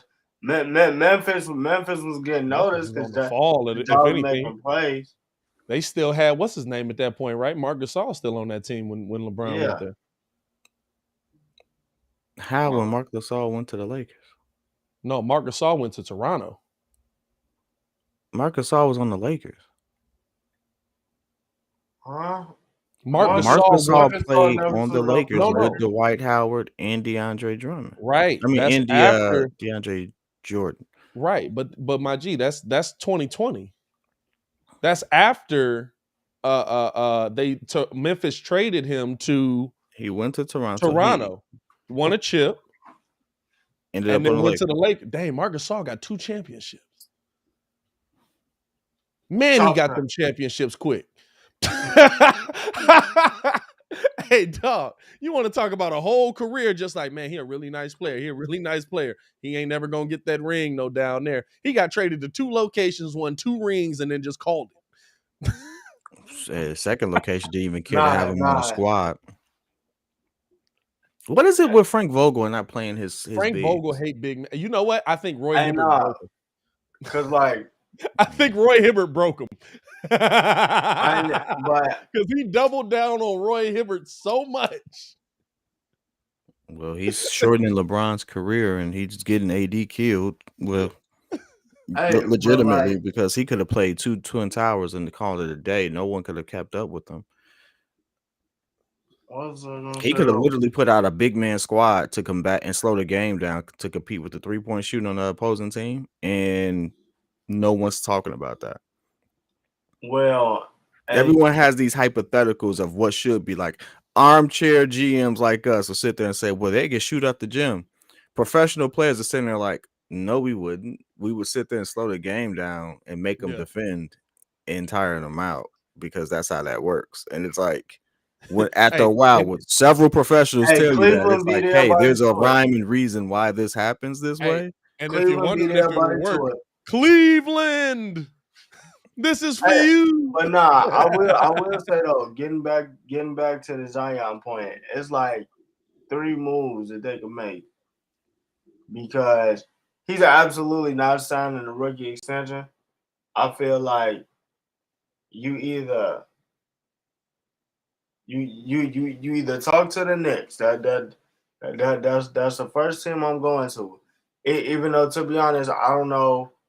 I mean that they're trying to get rid of him, so you feel me? You could probably get him for the cheap. Do you take the chance to let him go, or do you take the chance that he leaves for nothing? Nah, because I mean, Possibly, but see, that's the thing. What's his value? possibly Because get you him only to play sign, to possibly get him to re-sign. if he doesn't play any games. I think he played 3 more games than Greg Oden. I was watching it last night. If he doesn't play, he played 3 more games than Greg Oden. Greg Oden played 82. Zion played 85. I don't know. Yeah, we talk about Greg Oden over 10 years playing 82. Greg Oden stayed in the NBA. That's the part Muzz don't remember. Greg Oden was in the NBA a long time. I know, yeah, definitely was. Greg Oden was just hurt. Like, it was literally like, fam, you ever seen that clip that like, it's like a grandma that's on like TikTok or Instagram, whatever it is, and she's walking up to like tall dudes on campus, and she's like, do you play basketball? I bet I could beat you one-on-one. And she walks up to Greg Oden and she says, do you play basketball? And he says, I used to. It's like, oh, dog. Yeah. Hey, I was like, Greg, hey, man, you didn't deserve that, dog. She didn't know what she was doing, man. It'd be like that. Hey, I feel so bad for that, man. Greg was a problem. I don't feel bad for nobody who made it to the league and only 3,500. Y'all do realize that in the history of the league, it's less than 4,500 people who've ever made it. Oh yeah. Oh no, yeah. Oh yeah. That tell you how good Greg Oden was. Guess what? I don't feel bad for that man. I feel bad that he wasn't able to have the career that he wanted to have. You know what I'm saying? I feel bad for him for that. Like, I feel bad that Big 3 couldn't Greg, the wild part about Greg is I don't think Muggs really, like, if you go back and look at Greg, because when we brought up the how much him, Brandon Roy, and LaMarcus Aldridge won together, fam, I started going back and looking, and I watched some of the full games when he was healthy. Greg Oden would be one of the most dominant big men in the NBA of all time. Watching him play, Greg Oden would have gone down legitimately as one of the most dominant big men the NBA has ever seen. Greg Oden could do everything. Greg Oden could go left. Greg Oden could go right. Greg Oden could step out. He had a little bit. It wasn't a crazy midi. He had a little bit of a midi. You know what I'm saying? Mm-hmm. He had enough of a midi that you would be pumping. He'd be out the building, get that thing done. You know what I'm saying? Do you feel sorry for Kwame Brown? No, because Kwame Brown's career wasn't taken away from him. You did it to yourself. Kwame Brown played like 11 seasons, had an opportunity. Gilbert Arenas got 15 minutes of you just being trash. Hey, no. That's all you need to know. Hey, did anybody watch the video I sent y'all yesterday?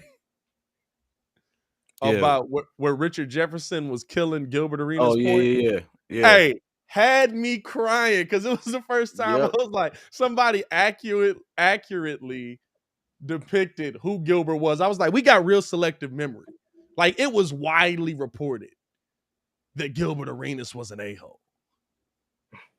Like, I remember that as a kid, like watching ESPN, and it was like, are these mugs gonna take a chance on it? Now, Gilbert could play.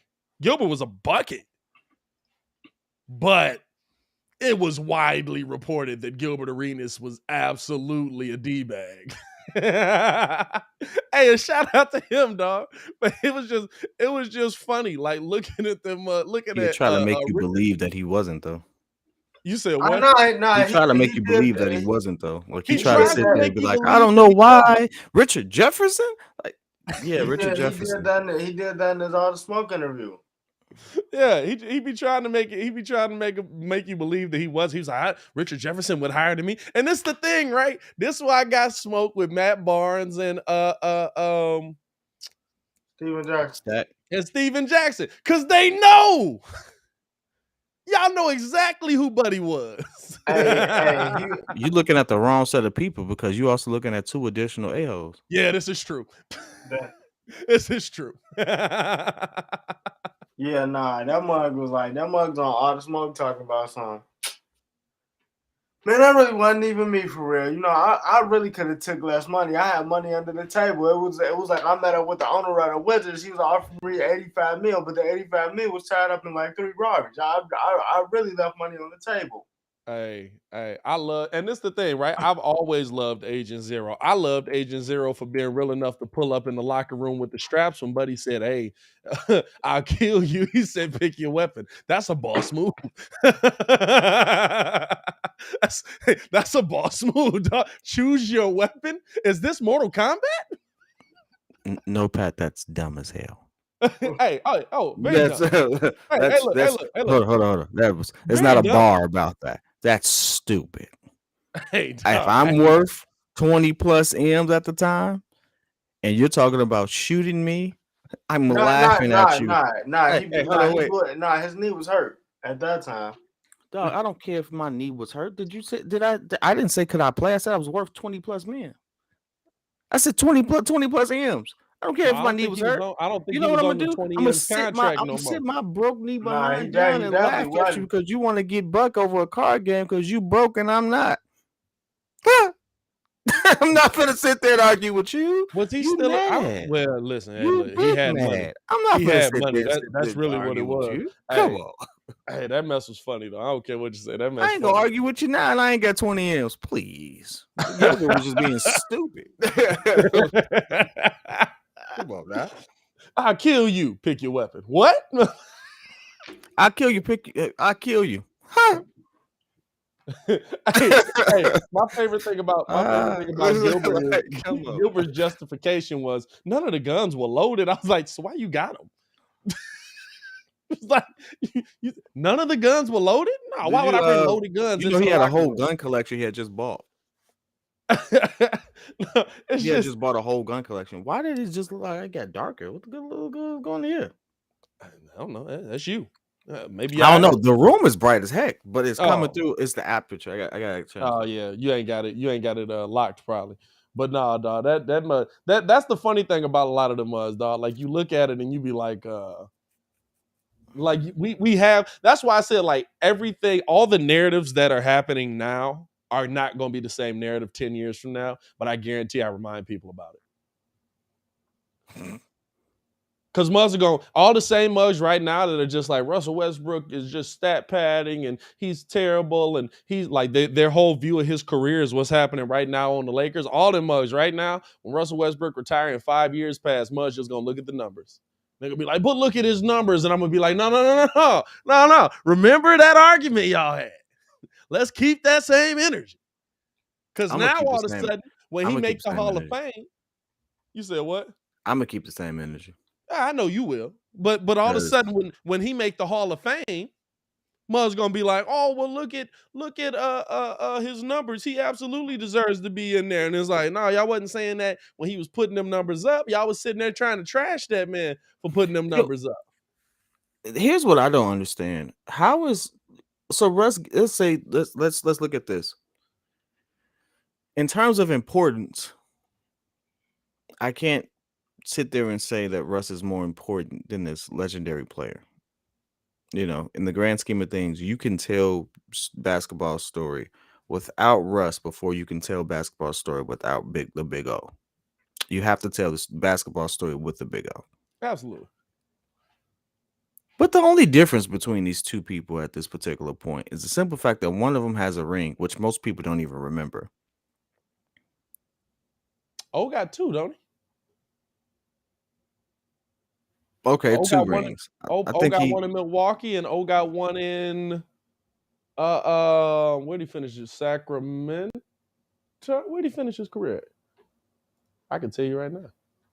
Now, don't say they rings on here, which is the dumbest thing in the world.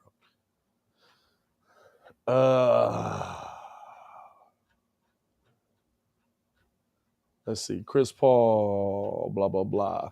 Oh, this list is long. 75 players, a lot of players, man. Whoever came up with this list, first off, forget y'all. We got to do the top 75 for 75 years. No, you don't. Big O, the Cincinnati Royals. Oh, no, I guess he did just play his career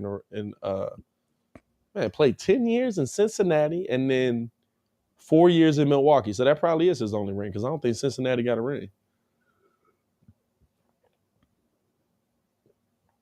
Anyway, your point. No, he only has one ring, 71. 6-time assist champ. Yeah, no, never mind. Here's the thing, right? He belongs on the list. He don't belong over Kobe. He don't belong over Kobe. Me and Steph were having that same debate this morning. He don't belong over Kobe. Tim Duncan don't belong over Kobe. No. Nah, that at the least. Because they keep diminishing the fact that he had a big 3. I don't know why we keep getting away from this, but Tony Parker has a finals MVP and was in the running for league MVP multiple times. Tony Parker was absolutely one of the best point guards of the 2000s. He played within a system that didn't allow him to show out the same way, and the system being focused primarily on feeding the post and things of that nature. But without Tony Parker, without Manu Ginobili, Tim Duncan doesn't even have the ability to get 5 rings. No. He barely gets 3. Tony Parker absolutely was the outlier. Hey, listen, we got to stop diminishing rings. I hate that so much. He barely gets 3. That's a lot of rings. No. When you're comparing him to Kobe, because they say, Kobe won Player of the Decade for a reason. Yeah.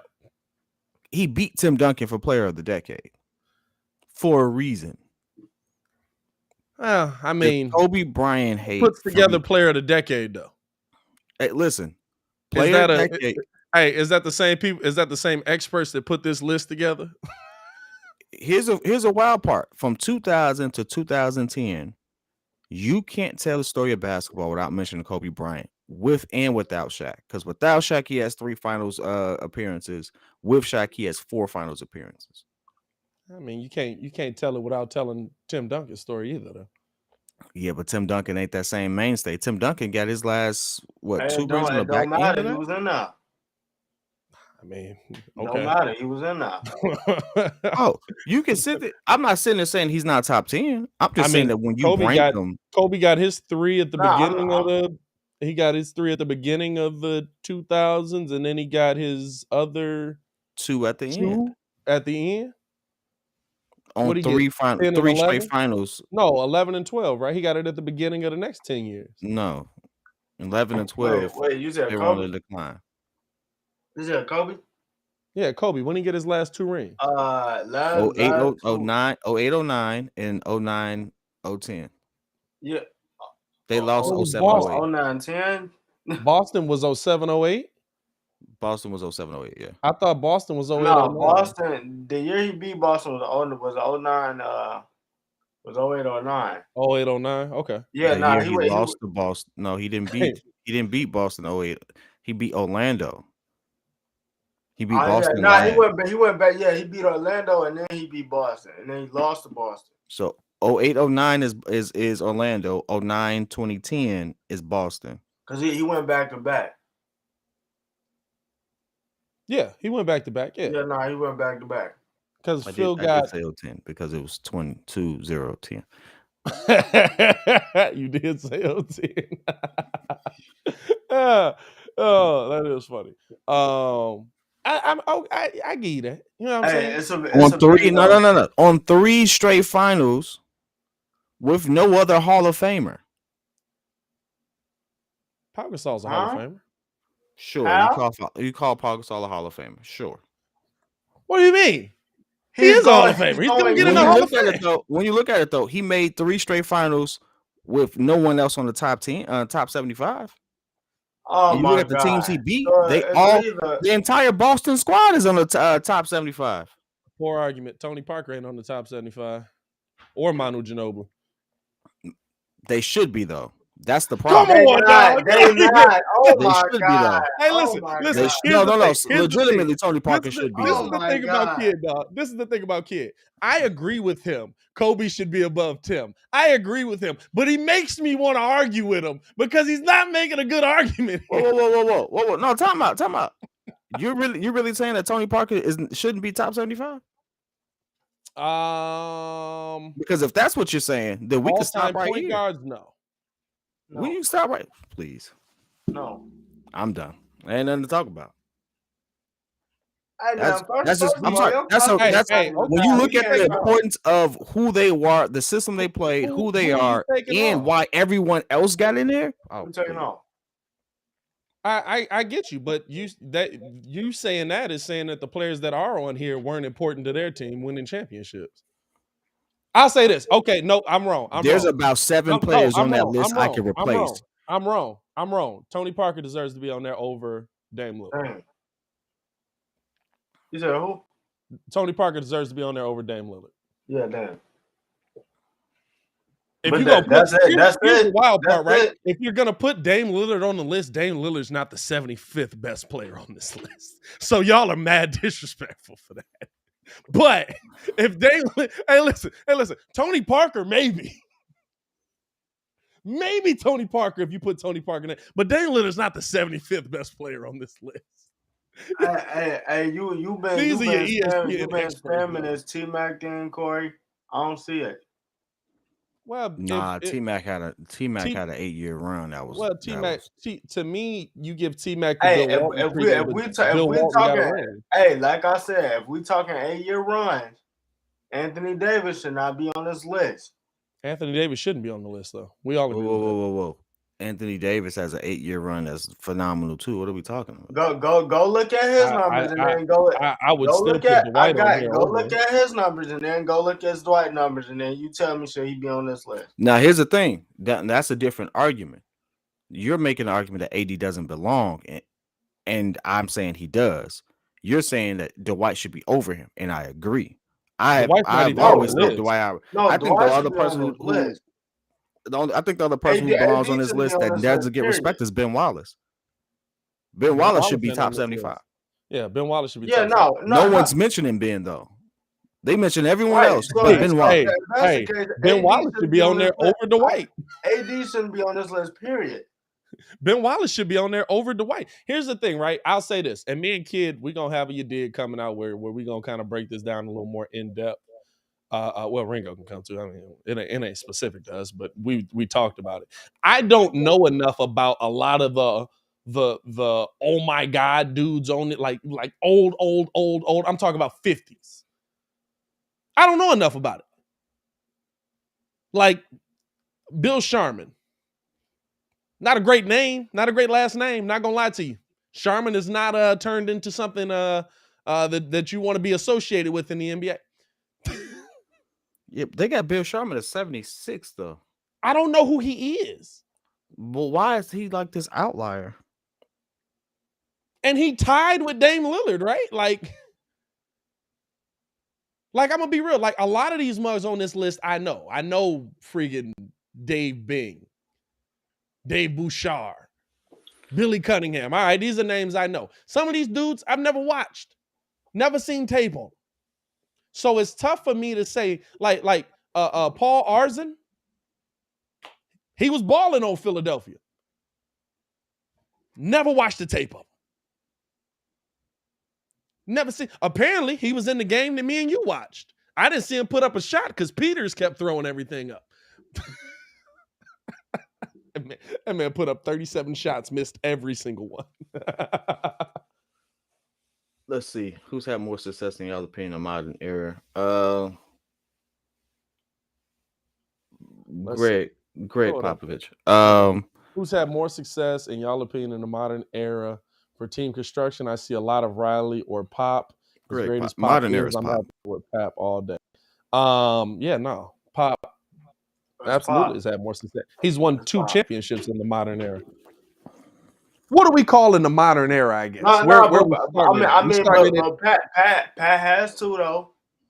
Pat has 2. Where are we starting the modern era at, though? Is the modern era Steph Curry? For me, modern era is last because it hasn't 15, been a decade. 20 years. You said what? Modern era for me is last 15, 20 years. I think we're in a whole different era. So then basketball in 2013 is not the same basketball that was being played in 2015-16. The entire game shifted. The entire game went from, hey, we're going to get us a nice big man. We're going to get us somebody down low. We're going to... Pop has won a ring in the last 3 decades.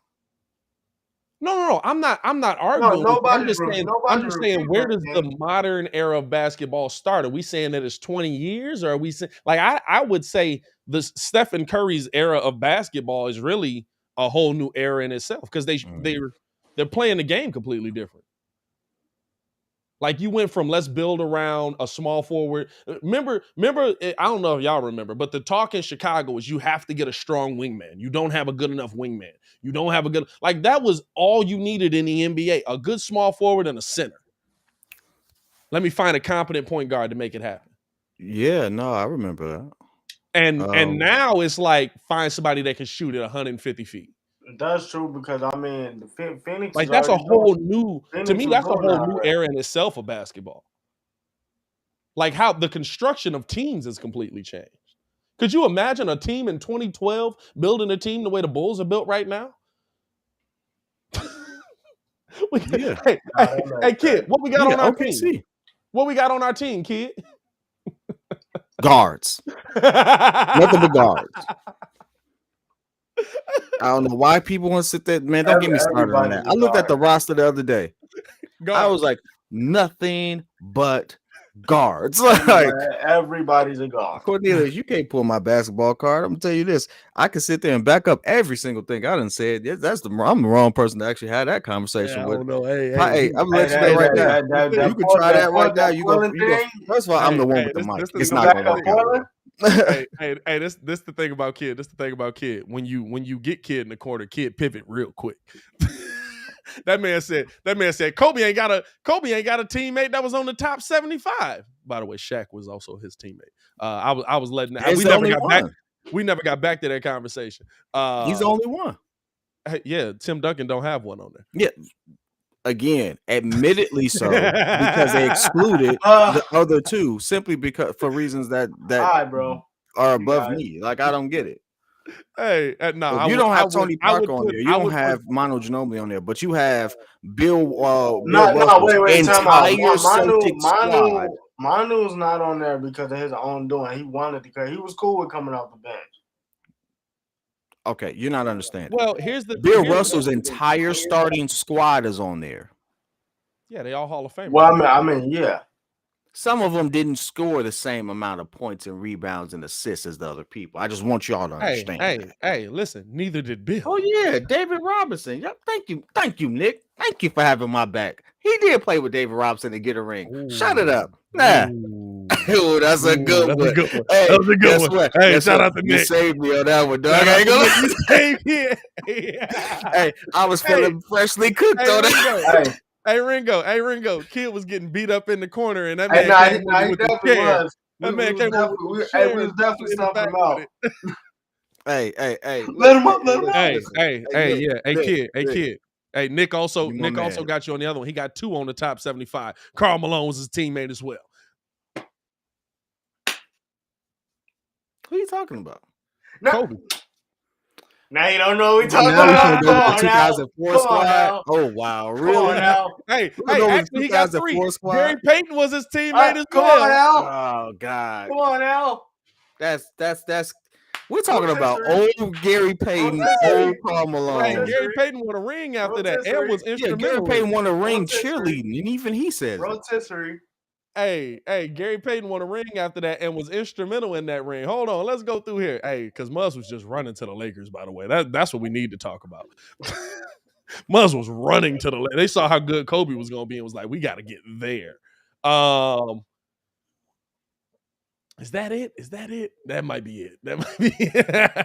Kobe got 4 Hall of Famers on that mug, dog. What are we talking about?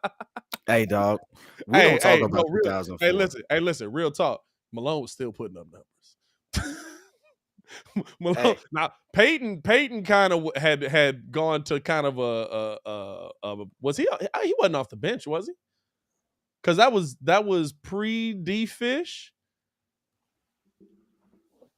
But I think I'm pretty sure Malone was still averaging like 20-something points a game. And I might be wrong on that. Hey, is my memory tweaking? Didn't Patrick Ewing play on the Magic? I know that's random, but didn't Patrick Ewing play on the Magic? Yeah, he did. When he had bad knees. That's a wild thing, dog. Horrible knees. Hey, and the crazy part about it is they was going to the finals, but he blew out. He smoked the layup because he blew out his knees, right? No, that was in New York. That was in New York. He should have dunked it. That was. He should have dunked it, and he didn't have good enough knees to dunk no more. And he tried to finger roll it and it rolled out. That's tragic. Hey, dog, it really is, dog. Tragic. When you see that mug, it's like, oh no. That one really was tragic. Nah, but I did. That was funny. I'm not. Wait. Time out. Was we talking Hall of Famers that Kobe played with? I think we were just talking about. Be honest with you. I do not sit there. That was Karl Malone's last year. Steve Nash is on the list. Who? Steve Nash is on the list. Steve Nash didn't even play enough. Actually, Kobe didn't play enough that season. Kobe got hurt that year. Steve Nash was just season with back injuries, and Dwight Howard had just had a back surgery. Fam, didn't they play like 3 years together? Nah, it was like 2.5. Fam, that was the weirdest. I say that. Hey, what's your weirdest team ever put together that you vaguely remember being together? Like I vaguely remember that team being together for maybe 20 games. The Dwayne Wade Bulls. They played a full, like Dwayne played a lot of games. Nah, because they played a full year. It was weird. And they made a full year almost. Hey, and they made the playoffs. And if Rondo don't get hurt, they really was absolutely beating the they was beating the heck out the Celtics. Rondo was torching them. Hey, they was definitely smoking on that Celtics pack. Tonight. Hey, that's a song. I'll say that. Shout out to Baby King just for that song, though. That's a song that grew on me. I did not like that song. Shay, the only reason why I remember the Brooklyn Nets with Kevin Garnett and Paul Pierce is because they had the nickname. It's because they had the nickname jerseys. That's true. They had the BKYN. They had the nickname jerseys. Yeah. And I wanted them to keep those around, but they didn't. Yeah, that's a weird thing. The NBA, hey, I swear, the NBA, like, the NBA is great. I'm getting an echo from somebody. The NBA is great for, like, building consistent entertainment. But the things that we love that come out, the NBA is always like, ooh, let's not do that. Like, think about all of the changes we wanted to make for the All-Star game are things the NBA has already done. They absolutely had Dr. J versus Kareem one-on-one. Was it Kareem? It was Kareem, Dr. right? J versus Kareem, yeah. Dr. J versus Kareem one-on-one. They already had Horse. Hey, Hey, that's when we found out Rondo could shoot. Oh, they've done horse multiple times, haven't they? Yeah, because it was Rondo versus KD for like 2 years. I wasn't even thinking that. I was thinking old school because I think Jerry West competed in it. Pistol Pete competed, and he was a dog. Hey, Pistol Pete was the horse king, bro. He used to be like, all right, here we go. Through the legs, facing this way, off the backboard, hits a fan, into the net. What? Hey, fam, you would see, I think he was playing against like Bill Russell and stuff like that. He was He was playing against George Gervin. Hey, do yourself a favor. Go watch them old clips of like old All-Star games, bro, and just watch how Muggs looked and stuff like that. Like, it was hilarious. First off, Kareem and Dr. J was absolutely really trying to hoop.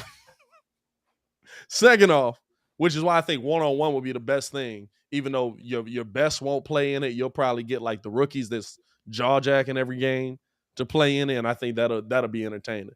But fam, watching Muggs that had to go up against Pistol Pete and Horse, that must be what the how I do that? How'd you do that? You know what gets me every time I think back to that times? Like I just posted a clip, shared a clip the other day. Forgetting that Mike played with Dr. J on the same All-Star team.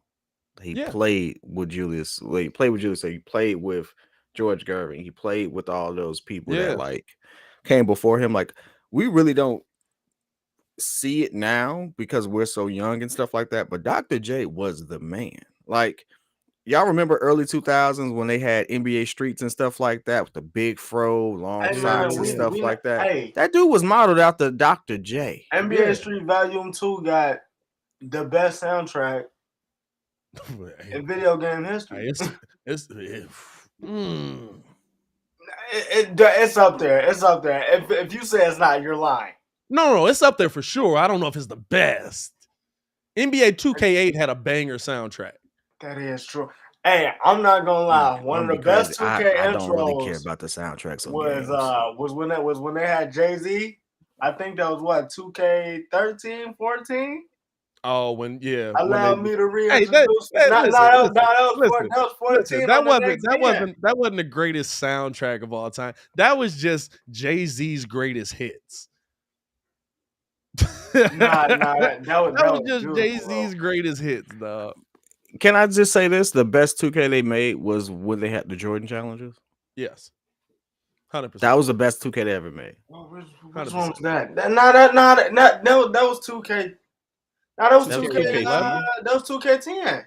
2K10. 2K9, 2K10. That was 2K10. No, 9 was KG. 2K11. 2K11. Because 10 was Kobe. 9 was KG, 10 was Kobe. 11 was the Jordan challenges. I legit think they should do a Kobe challenge. They should. 81 but points, you could have did that already. No, he got a lot of memorable games. He do, but they should have capitalized on that last year. But knowing 2K, they probably would have messed it up. They should have, but I think it was too soon to try to recreate it. Yeah. True, I did not. Because 2K11 was in. Kobe they had that in the works for like 6 years. They said. Fam, Kobe been a part of so many brand funny. He said first off they were 20, but their hairlines were 40. We started the show talking about that. Fam, you know what's crazy? They used to think that cul-de-sac was cold. Dog, I don't. So they used to shave. Like I have clients who were like obviously living back then. They used to shave their head to do the cul-de-sac. Well, that for business and stuff like that, because it made you look older, made you look more distinguished. They literally did that. Like dog, really? Like, well, yeah. I guess at that time it depends on what field you're in, but like in the NBA, like you got no reason to do that. But at that time, like if you in business, like the young dumb dude wasn't the thing to go after. Like a college degree actually meant something. Having experience actually meant something. The being the young guy that's ambitious didn't mean nothing back then. So Muggs would do that on some like, oh, I want to look older, I want to look more distinguished, I want to look. Hey, and you could still pull females back then. mad wild with the cul-de-sac, dog. They was rubbing them bald heads, boy. Well, nah. Well, you know why? Hey, I can't do it, dog. I can't do it. Steph, I'm kind of lost. Where you going with that one? Hey, I was trying to move past that. I don't know why either, but I'm scared. No, I'm not gonna let you speed past that one. I can't say it. Hey, Mike told you what was in the room. What was in the room when he went in there? What they got to do with that? Oh, okay. All right, gotcha. Yeah. He just backed out with his eyes covered. Oh no. Yeah, nah. you was pulling if you had a guy. Hey, I'll say this. What's up, Ringo? What's up? The funny thing about like that time in basketball, looking back on it, is just like it's like what Brand said. Like you look at Clyde Drexler, and you would swear Clyde was always 45. Oh God! Like, bro, until I got older, I legitimately thought Mike was like when Muggs broke down like who he was playing against. I thought Mike played against old Clyde Drexler in the finals. Like I thought Clyde played in like the early 80s. Fam, Clyde was like 25. Magic Johnson was only 31. Well, Magic a little different. Magic had no problems with the cul-de-sac. When you talking about pulling females, he had it. Look, I told my wife the other day. I was like, you know what? As I get older, I hope I'm as cool as Magic, because nobody hates Magic. Nobody hates Magic. Magic can walk in any room and it's Magic. Like legitimately, like if Magic wasn't known for being Magic, he's still one of those charismatic people who could take over a room just with his personality. That's how cool he is. There's certain people who just have it. He has it. Hey, is that what we saw from Mike at the top 75 award ceremony? Fam, I asked Steph. Hey, did you see the pic I put in the chat? Nah, which one? The Breeze group chat. The picture you put into the chat? Yeah. Oh, with Mike and Mary J. Hey. You say, hey. That ain't up Mike Alley. Hey. Have you seen Mike's wife? What? Yeah, yeah. Mike ain't messed with black women since the early 90s, dog. Since he was a bull. Now, don't get me wrong. I think he could have nailed that to the stake like way back in the day. I think, Mike was popping back in the 90s. So I mean, Mike been popping. Period. Hey, kid, that was a reunion. That's what that was. That's all that was. We know them hugs. Them hugs is like, how you been?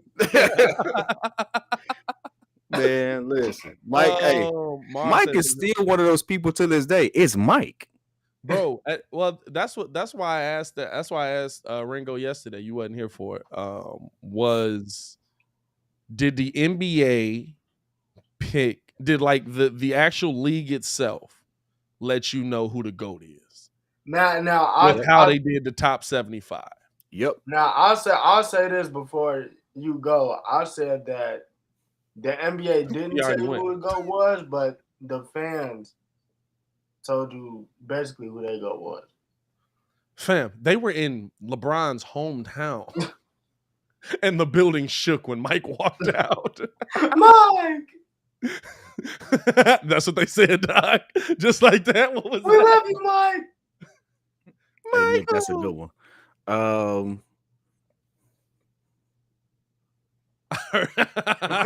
Mike competitive like that. Hey, man, it's like, Lamar said, "Have you ever thought about a mailbag voicemail?" Not really. We could ask be honest. Let's be honest. No matter if LeBron could be your favorite player, he could be your personal GOAT. But it's almost irrefutable to compare. It's almost irrefutable to say that Mike isn't. And it's you have to look at too many different key indicators as to why it's the case. But you have a player where there's nothing he couldn't do. There's all these narratives about him that he absolutely broke. There's a level of dominance that we have never seen before outside of Bill Russell's Celtics, and that was a team. Legitimately, you can only compare Mike's dominance to Wilt's. Bill Russell's six man is in the Hall of Fame. I'm not even gonna talk about Bill Russell. Wasn't even the best player on his team. Anyway, but that's a whole different argument. I've gotten into a full argument with some people who hold Bill Russell as if he's like the ultimate because of these 11 rings. And I was like, do you all even know who else was on this team? 13. Don't short them 2 of them. Okay, whatever. When I say, do you all even know who else is on this team? And they go, and I read down the stats. I was like, you mean to tell me that wasn't the Warriors of the 60s? Hey, you couldn't have been talking to some old heads if they didn't know that team, boy. That 60 Celtics team, boy. Muggs be named. No, old heads can name that team. They be knowing the names. They don't realize how many shots and stuff everyone else put up. I was like, dog, the Warriors, if the Warriors existed in the 60s, they would look like the Celtics. That's what that looked like. For sure. Like, shut it up. If you didn't win that decade, you deserve to lose. And Draymond could pull off the cul-de-sac as well. He could pull off the cul-de-sac. Draymond could pull off the cul-de-sac for sure. But no, like seriously, like Mike is, as a guard, has some feats that only are eclipsed by Wilt. But he paired that level of dominance with winning, and that never been done before. When you think about what DeMar just did, breaking the record of 35 plus points a game on 50+% shooting, I would have absolutely thought he broke Michael Jordan's record. Facts. When they said Wilt Chamberlain, I was like, oh, that's like a 70-year record, dog. Like Wilt Chamberlain was, and here's the thing, right? That's why lists like this are hilarious. DeMar is cooking right now using all of MJ's old moves with less athleticism. Well, hey, that's my thing. We got into the top 10 a little bit, but we really didn't get your opinion on it. I can't keep Larry Bird above Kobe. He's not. If Michael Jordan is above Kobe, because everything Michael Jordan did, Kobe did -1 ring. So if Mike could cook that team, why am I to believe that Kobe couldn't cook that team? If Kobe did it first, guess who would be Jesus in Kobe's skin? Or wearing a Kobe Bryant suit? It would be Kobe. Like, you know what I'm saying? Like, you know what? This is hard for me to say because he's absolutely one of my favorite players. But the gap between Kobe and Mike is still too wide. And it has nothing to do with one ring.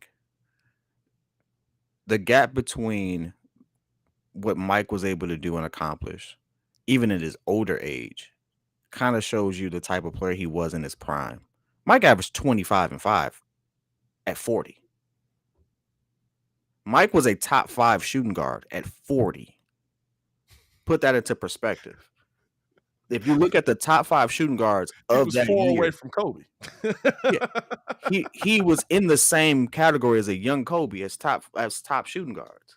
Hey, I'll say this: the only move Kobe never got. I think Mike had a better handle than Kobe at a younger age. Older on, Mike handle he was more so just more dominant. But young Mike, when he had that when he hit that between the legs, step back, pull up. 20. Hey, dog. Hey, that's still one of the prettiest. Even if you don't do nothing with it, even if it's just standing still, just seeing somebody on a real basketball court with real defense being played, look you in your eye and tween you 4 times, step back, pull up, mid-range bucket. What did I just see? DeMar don't even do that many times. Like, you know what I'm saying? Like Muggs today. Like Kyrie don't do that. No, I think Muggs are more decisive with it, and I think Mike was absolutely toying with them Muggs. He was showing out. Hey, he was absolutely toying with the Muggs at that point. But I absolutely think that. Now, do I think that Kobe's dominance is the same as Mike's? No. A lot of people won rings at the same time as Kobe. Kobe was dominant as well, but a lot of people, Tim Duncan, well, not a lot of people, Tim Duncan won rings at the same time. They just kept trading. It was like, you got the ring this year? You got it, right? Now, here's a got take you that next year. most people don't agree with. Brian, I wouldn't Kobe had a harder time getting to the finals, even with Shaq, than both LeBron and Mike. Kobe It's had a statistically harder proven, time getting to the and finals. you have to look at it. It's statistically proven. He's beat more 50-win teams than both LeBron and Mike. He's played more competition at his position than both players. And especially in the second three-peat, while he may have been a favorite because it's Kobe, of course, they weren't the best team in the West by far. Denver was. Now, they had the record. He got them there. But if you look at that Denver team, I was really concerned that they weren't going to make it. You know what? The problem to me with that Denver team is the same as there's some teams that really can't get away from what they are. Like Denver to me is the Bears of the NBA. Not like success-wise, but just like definitely been more successful. No, not success-wise at all. But how the Bears are like always like even now, like this team coming up, we fully expect that they're going to do more with Justin Fields, but there's still going to be a good defense there. There's going to be a really good defense in Chicago, even with everything they're going to do with there's going to be a good, like Denver's always that team that it's like, no matter how many times they build it, I don't think Denver will ever win a championship just because like they've always got a really good team that no matter what will continually fall short. Like I feel like Denver is the Loki of the NBA. If y'all ain't seen Loki, Loki is the guy that's destined to lose. Hey, Loki is always destined to lose. He's never going to win. And that goes past Thor and Marvel and all that. That's like Greek mythology. Loki's or is that Greek? No, that's definitely not Norse. What are Viking? Norse. That's Norse. That's Norse. What was I gonna say? Well, if you ask the players, they totally say the reason why they didn't win because it was on George Karl. Yeah, of course. If you ask the players, they're gonna say it's on George Karl. Well, hey, listen, George Karl don't got to go out there and play. You got the ball in your hand. They say the reason why they didn't win is because George Karl steady. You come in, you play 9 games, and then it's like one day you mess with me, other days you don't, and then it's just like you feel me, you sitting up and praising me, but then you coming out with what's the team they got right now? What's me and Kid's biggest gripe on Mike Malone? But JR. But what's me and Kid biggest gripe on Mike Malone? I don't know who he like on this team. Hey, no, Mike Malone is exactly like Mike Budenholzer and Frank Vogel. Jamal He Murray. be standing there. Jamal Murray numbers go from 25 to 15 on a consistent basis. That man to sit there, drop 30. Malone will put him in there for like 15 minutes in this game. And it's like, dog, what the heck is going on? It's because Mike don't know what he's doing. We religiously talked about that. You know what made me look into it? When Pat was like, Kobe White is Jamal Murray. I was like, no, the heck he ain't. You said Kobe White was Jamal Murray. And I was like, heck no. And I looked at it, and the numbers was very up and down that first season. But then I was like, hold on. I recant that. Walk that down, dog. But then I looked at the numbers. I was like, the only reason they up and down is because every other time he get off, he only played like 10 minutes the next game. Like, the heck is going on? His minutes per game was lower than Kobe White's, but he was averaging more. I was like, how? It was like a nice little stretch. I think the season total ended up differently, but like at the time that we had the conversation, I was like, get the heck out of here. Yeah. Shay, that he got rid of KZ Okpala so that way we could trade our picks for this year if we needed to. I hate when y'all do that. What number y'all putting Kobe in? Kobe's so apparently they're trying to play the long game because we might be making a move for Donovan Mitchell. I don't know. Who's we? Miami. He talk about Miami. Anybody. I mean, Shay asked the question, so I just. Cornell, you go to that. You gonna take him off the screen? Hey, you can't take him off the screen for doing the same thing you do. Hey, No. He Kid, said we. Kid jump in and out of the chat so much. I'd be like, who are you talking to No. right now? I'm not killing him for that. It's the simple fact that he said we are making a move for Donovan Mitchell, and I'm like, there's 36 inches of bullshit behind him, and it's like there's clearly Did Shay not ask a question about the Heat? Can I?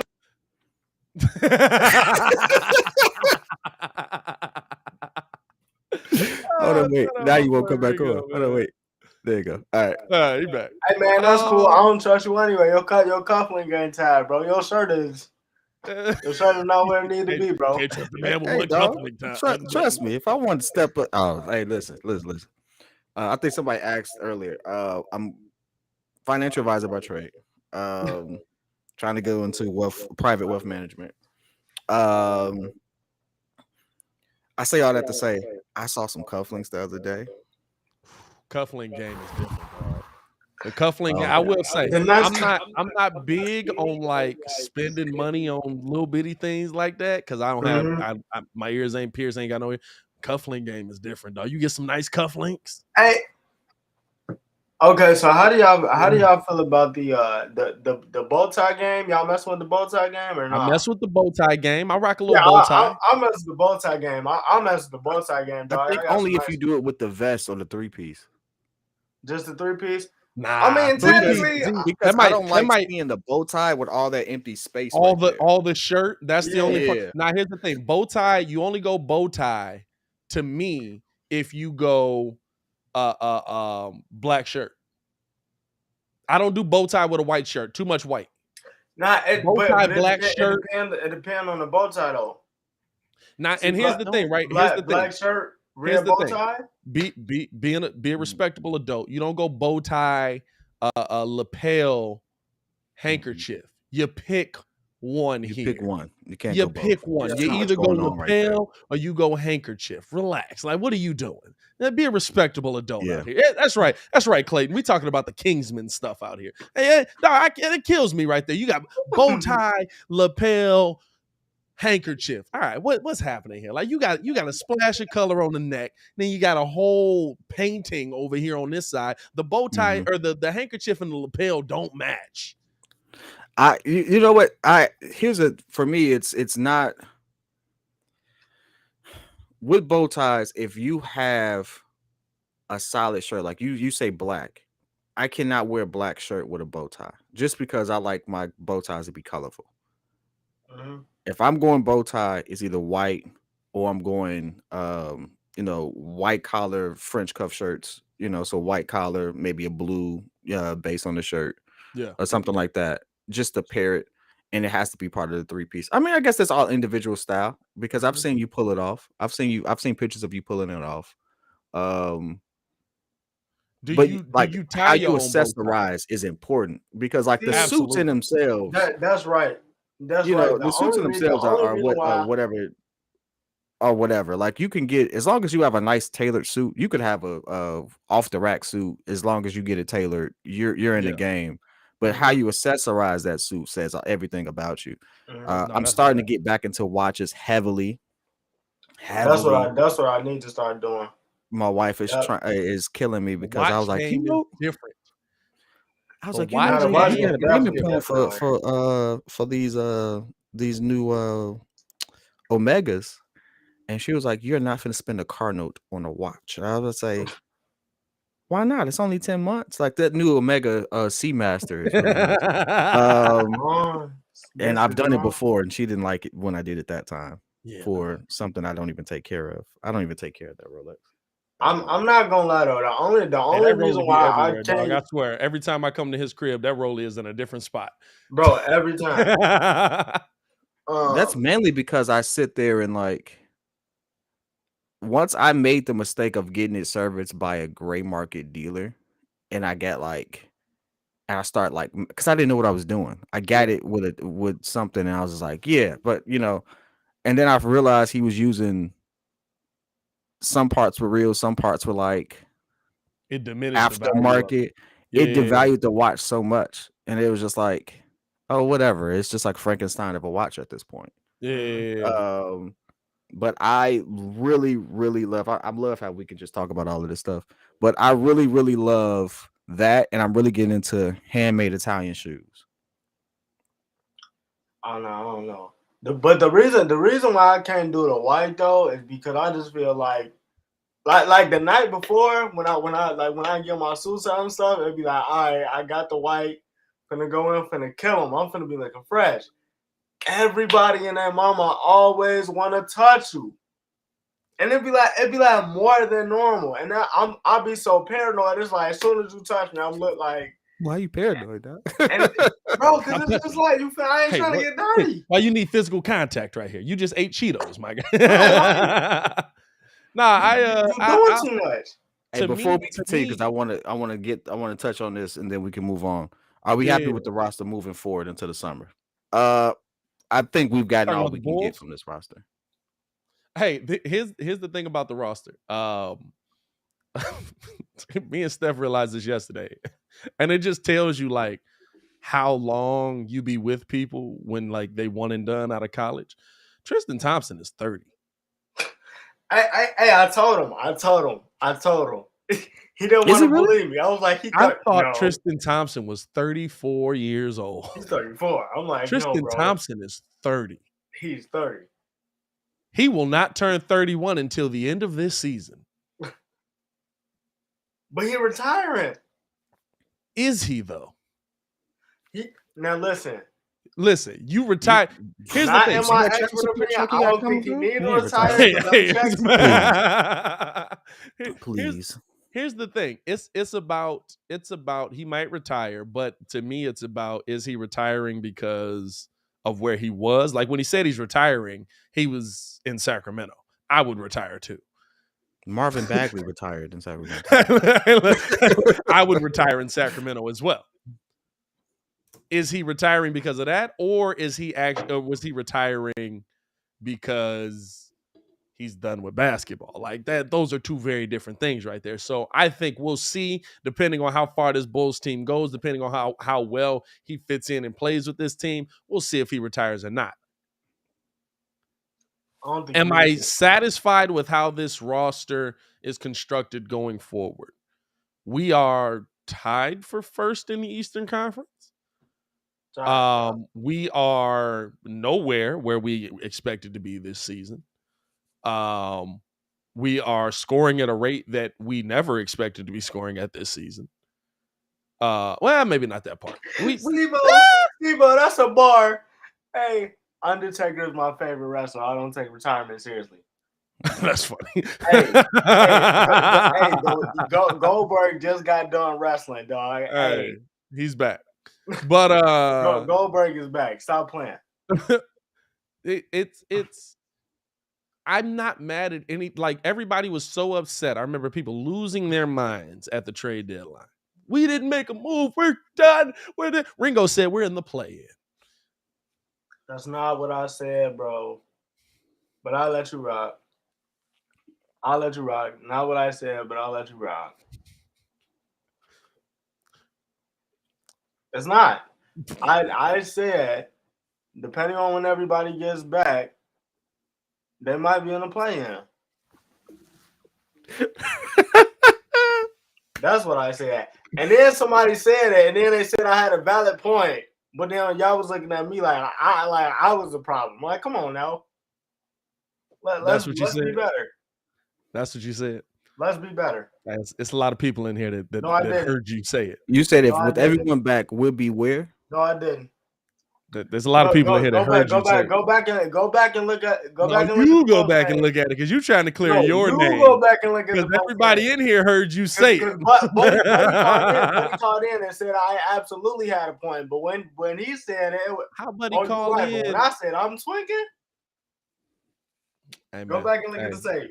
Go back and look at the tape. Somebody go look at the tape. Because I know what he said. Let me just say this. Go back and look at the tape. In and out of the we talk. Hey, don't speak on where we gonna be as Bulls. Worry about where you gonna be. You're right. I see Red Nation, baby. That's Red Nation. We said you have to pick a team and you ride with the team. You picked your team. You said it was Miami first Hey, and Bulls second. I said it was Bulls first, Brooklyn second. Hey, how long Miami got to be bad before he start looking for another team? Oh well, because he absolutely trying to see if he can get the application for the Bears bandwagon for the next 10 years. Because absolutely, bro. The way y'all act with the Bears, I can't. He said, that man said, well, Giants are racist now, so I could be on a new team. I could go find a new team, and I was just like, they've been racist. Like, what's new? Ain't nothing new here. We love all people. Mostly because I don't think they're going to turn it around. Hey, you know the difference between you and AD? AD had one hilarious blooper that led to a nice clip. You have an hour. You have an hour, dog. Hey, nah. He lost one. He was vindicated when we saw Steven Adams do a Euro step. Bro. And it was nice. Look, the Euro step was nice.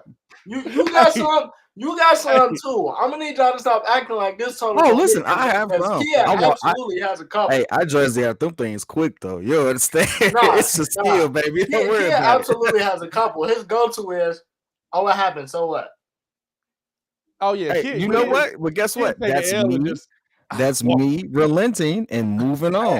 You sat there and stuck a claim on something for the season is still going. You got cooked on this very morning show, which ain't been in existence very long. You got cooked on this very morning show for an hour, dog. Come on. Listen, I'm not giving people out for an hour. I'm not letting that happen.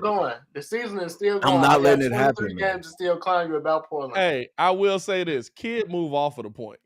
Quick. Kid be like, so anyway, let's look at this top 10 list right here. We can't slap past like Ken just said what he said. Ringo be like, I'm gonna sit here and I'm gonna debate this and I'm gonna make my point and it don't matter. And then by the end of it, I gotta stop doing that. That's the only by thing. the end of it, you be looking like KG when Ray Allen walked by. By the end of it, you be looking like KG when Ray Allen walked by. That's what happened. The funny thing is, Pat be doing the same thing. When Pat get cooked, you know what Pat do? Oh yeah, that's what Pat do. Oh yeah, just like that, and we move on. Because after this, he just doesn't say anything, and then we just have to move on. Like we have to move on because he's not saying anything. I hit you with it. You got it. And move on. He definitely did that with Cat though. We definitely was in the chat. Hey, Cat spiking from 3. He got it. Oh no, I said it immediately. That, though. I said Cat proved me wrong. Hey, listen, watching that, he might be the greatest shooting big man of all time. The dude that's still in contention with him is still Kevin Love, right? Kevin Love also won a 3-point competition. He did. He did. Go back and look at them early years. Kevin Love won a 3-point competition. So that's why I said you know what I'm saying? Like the argument was, is he the best shooting big on his team? It's like it's Kevin Love and then it's Dirk. Yeah, it's not a lot. Kevin Love, Dirk, Cat. No, he's top 3 for sure. I think Cat is 1 now. Nah, but Cat is definitely 1. Because he won? Because he won the 3-point competition? No, if you look at it. Not because he won. I mean, he's shooting 41%. He doing it. Is he shooting higher than Dirk did? He's doing it. He's shooting 41% from 3. Hey, Pat, I'm not trying to give it to him. Oh no! Listen, hey, look. If he do it, he taking it. It ain't giving it to him at all. He's taking it. He made that claim, and he is absolutely backing it up. Fam, my favorite part of the whole thing was when they asked him and Zach, who you think gonna win the 3-point competition, and Cat said, who won when we were teammates? Zach was like, me. Cat was like, you're capping. And Zach just turned away and started laughing. I was like, dang, he cooked you then. That's what that was. You didn't even have an argument for it. Cat, for the amount of threes he's taken, he is. Let's see, Dirk Nowitzki stats. He's slightly under 40% from 3. Like, bro. He's slightly under 40% from three. Dirk right now. Dirk has had multiple seasons where he shot 41% from three, taking 3-3-pointers a game. A lot more mid-range in Dirk's era, but even in the career, taking 4 3-pointers a game, he shot 40% 2 years ago. Cat has been in the league 7 years. He shot over 40% for those seasons. 40% or over 44 of those seasons. For everyone? 4 out of 7. He's 40% or over. Okay. Averaging about 4 threes a game. Yeah. Attempts a game. Yeah. Dirk, they close. They close enough to have that debate between them. He's got K-Love because K-Love didn't take enough, right? Isn't that what we saw or something? K-Love didn't. He only took like 2 3-pointers a game or something like that. Put that into perspective, Dirk has only done that 5 times in his career. And he played 20 years. Yeah, but we taking away a couple seasons where he shot 39.9%. Like, 40. what's 0.1% right there? Well, to also give you more context, if I did that for Cat, if we did the same thing for Cat, he's never shot under 40%.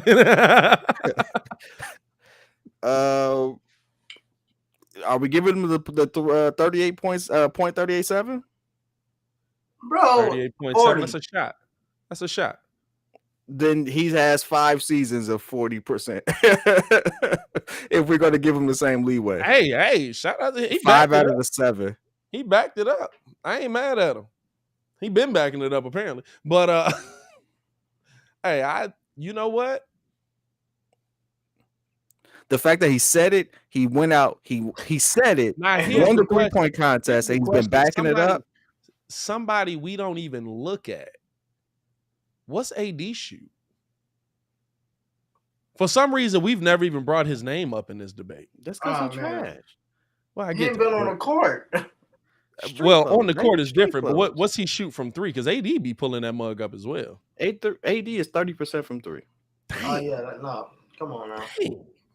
30%. Hey, and he's getting carried because his last 2 seasons have been horrible. Me talk about. So what was that? KD versus AD? Who would you take? Hey, AD ain't been on the court enough for me to even have a debate. Oh my God! Look.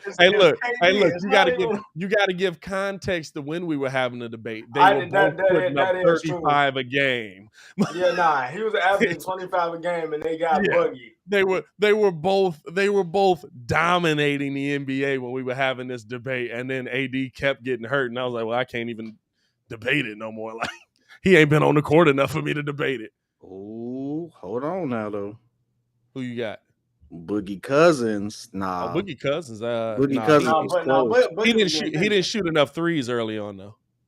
He could have had it, but nah. Oh, Boogie had a torch.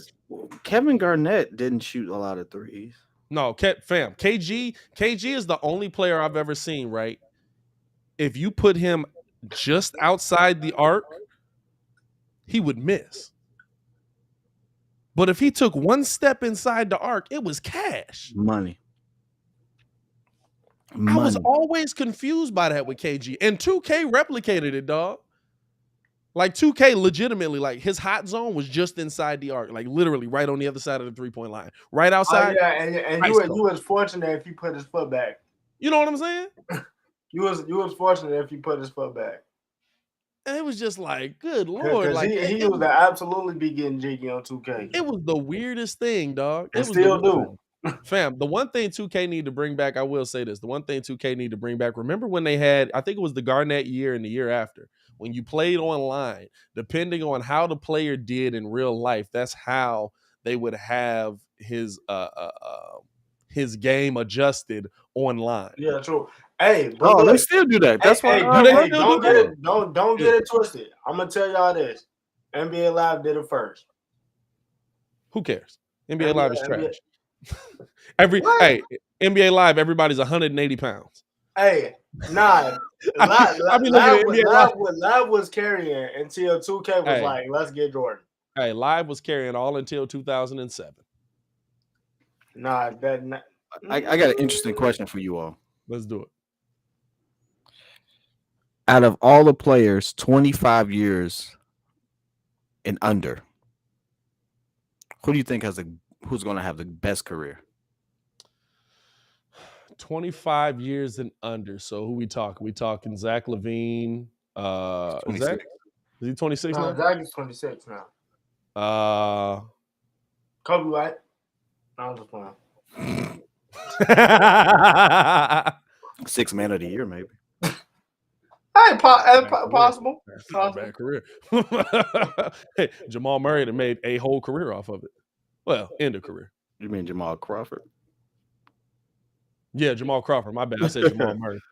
Same dude. Absolutely not. Hey, Lou Will named his son 6. Did he really? Yeah, you ain't know about that. He won 6. I don't keep up with people's kids like that. Had a kid and then named his kid 6.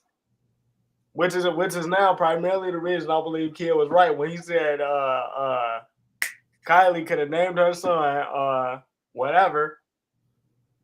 Bro, y'all be caring about like celebrity, not y'all, but well, Ringo kind of do. Y'all really Ringo really be caring about what celebrities is doing. He be like, hey, y'all see but it was just like, dog, whoop. ASAP and Kylie going through something right now. ASAP, what? Or ASAP and Rihanna, whatever. Whoever, I don't know who these mugs with. Hey, I'm 25 and under though. 25 and under. Luka. We got 25 and under. Luka's gonna be probably Luka's 25 and under. Stop right there. Jesus. Luka is 22. Jason Tatum. Jesus. Luka is 22 years old, and he averages LeBron numbers. Now, here's the thing. What are we saying best career as? Are we saying rose to the top of the NBA, wins championships? Are we just saying the face of the league? What are we saying best career? Luka is not going to be the face of the league until and this is not to say that he needs to, but unfortunately, his English is still very broken. I think I'm doing anything. So he has to improve in that regard. Yeah. Because it's hard to sit there and make the face of your league someone who's hard to understand. Like Giannis was like that at one point. Giannis English is still broken. I disagree.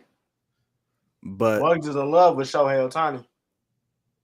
Yeah, baseball ain't the same thing though. That's a poor comparison. Baseball does a terrible job. Listen, Mike Trout could walk down the street right now. Me and you would know who he was. Kid would have no idea who Mike Trout was. Kid would be like, "Who's that tall white gentleman?" We love baseball. I would think he's a football player. Like when I saw a photo of him, I was like, "Is that Cooper Kupp?" No. I wouldn't know who he is. Cooper Kupp, Wolverine, by the way. For me, is Luka. I think Luka is has the opportunity to go down as a top 5 scorer, top 5 playmaker, assist leader. Does Jaylen Brown stay on Boston in this scenario? Say that one. I didn't hear that last. Does Jaylen Brown stay on Boston in this scenario? Because I think Jaylen Brown leaving Boston is all of a sudden a face of the league candidate. They really wanted it to be Jason Tatum, but they just do not want it. Him and Jaylen Brown is still mad young too. I forgot about that. They're freakishly young. They're like a lot of these mugs are freakishly young. Like you look at them and you're just like, oh, he's still. I mean, here's the thing, right? Your face of the league is probably gonna be from, unless it's like Giannis dominance. I mean, how old is Giannis? Giannis is 25? 20. Yeah, he's like right at the threshold. Giannis is still in. LeBron was 22 average of LeBron numbers too. That's funny. That's funny because Luka's been doing it since 20. Luka's been doing it since 19. He came out the womb doing that. No, Luka's been doing it since 8. How old was Luka when he got drafted? Luka was young. 19. Luka was 19, came into the league averaging 21. He came out the womb doing it. That man came out the womb with a double-double. Second season, 28.8, 8.8 assists, 9.4. He was averaging nearly a triple-double sophomore season. Out the gate. I can see Ja Morant absolutely being the I face. would say, Giannis is 27. it's gonna be driven by the guards. You got Ja. I'm not gonna forget about Melo. LaMelo could absolutely be the face. I don't know as good. Well, the question it's not who's the face. He said who's gonna have the best career. Melo's it's so tough. It's so tough to gauge it. You know what I'm saying? I don't know, because that means that Jordan has to put the right pieces around him, which he's doing to a certain extent. Yeah, Melo's game is so predicated on him giving his team success. You know what I'm saying? When Melo has to do it all on his own, that doesn't happen more times than not. I see a lot of Joel Embiid. Joel Embiid is 27 for the record. Yeah. Giannis is 27. Ja, like Brand chimed in with Anthony Edwards. Anthony Edwards, absolutely. No, that's a good one. But see, I think that they have to get on. Here's the thing. I'm gonna say this, right? I'm gonna go out on a limb. I'm gonna say this. I think Anthony Edwards is the best candidate to have the best career under 25, because Anthony Edwards not only has the talent to do it, he got that mindset. He absolutely does not believe there's ever been a player that has played the game better than him. Bro, he called himself Black Jesus. like everybody in Minnesota called that man Black Jesus. He absolutely does not think that there's ever been a player that's held a basketball that's better than him. He thinks he's good at they asked him, they said, do you think that you could play baseball? He could say, I could play anything. They were like, what about football? He said, I said I could play anything. There's no sport you're gonna put me in I'm not gonna be good in.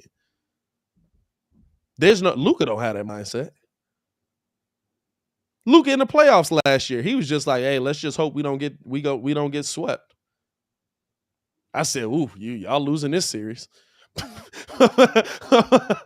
if your goal is just to not get swept, y'all losing this series. I would say Anthony Edwards and Ja, because they got that mindset. Ja Morant called himself a point guard. But it's not even that. Hey, look, a term that we didn't use for Chris Paul until he said it. I mean, he created a phrase. If you look at the allure from players, and then not only that, I mean, just look at what he said in the All-Star game. He was like, look, this is all well and good. I got my Duncan. Hey, when we trying to get back to work? Those two players, to me, confidence. The mindset means so much in the NBA. Kobe Bryant talked about it before he passed away. He said that the NBA was the easiest basketball he ever played in his life because people were playing for contracts. He said everybody in this league is not worried about winning. Most of the people in this league are worried about getting millions of dollars. But I want to win. Millions of dollars are going to come. And as long as you keep winning, millions of dollars are gonna come. He said, but people are playing for money. They're not playing. He said it made it easy. I had an advantage over everybody. I wanted to win. They didn't really care. That to me is why when you talk about the best players in the game, why to me you can't take it away from them, because you think about there's a lot of muds that even after they win, they get bored with winning. How you get bored with winning and you only won one? Anthony Davis, this is to you. What is the but when I said that, bro, you have everything to prove. You have to prove that you can win without LeBron constructing an entire freaking roster around you. Like, let's be honest, you didn't win that. You rode the coattails of a legendary player. Well, he's a big part of dominated most of the playoffs. I give him that. But in the finals, LeBron absolutely took over. And I was like, you know what? LeBron's finals MVP, but this playoff run, AD showed up most of the time. Yeah. But it's like, listen, maybe it's just the era we grew up in, and this frustrates the heck out of me. It is. But Kobe was like, hey, You all think I can't win without Shaq. Boom, here go 3 more finals appearances, 2 rings. 1 more than Shaq. That meant something to him. Those 2 rings meant more to him than the 3-peat. He called Shaq in the locker room.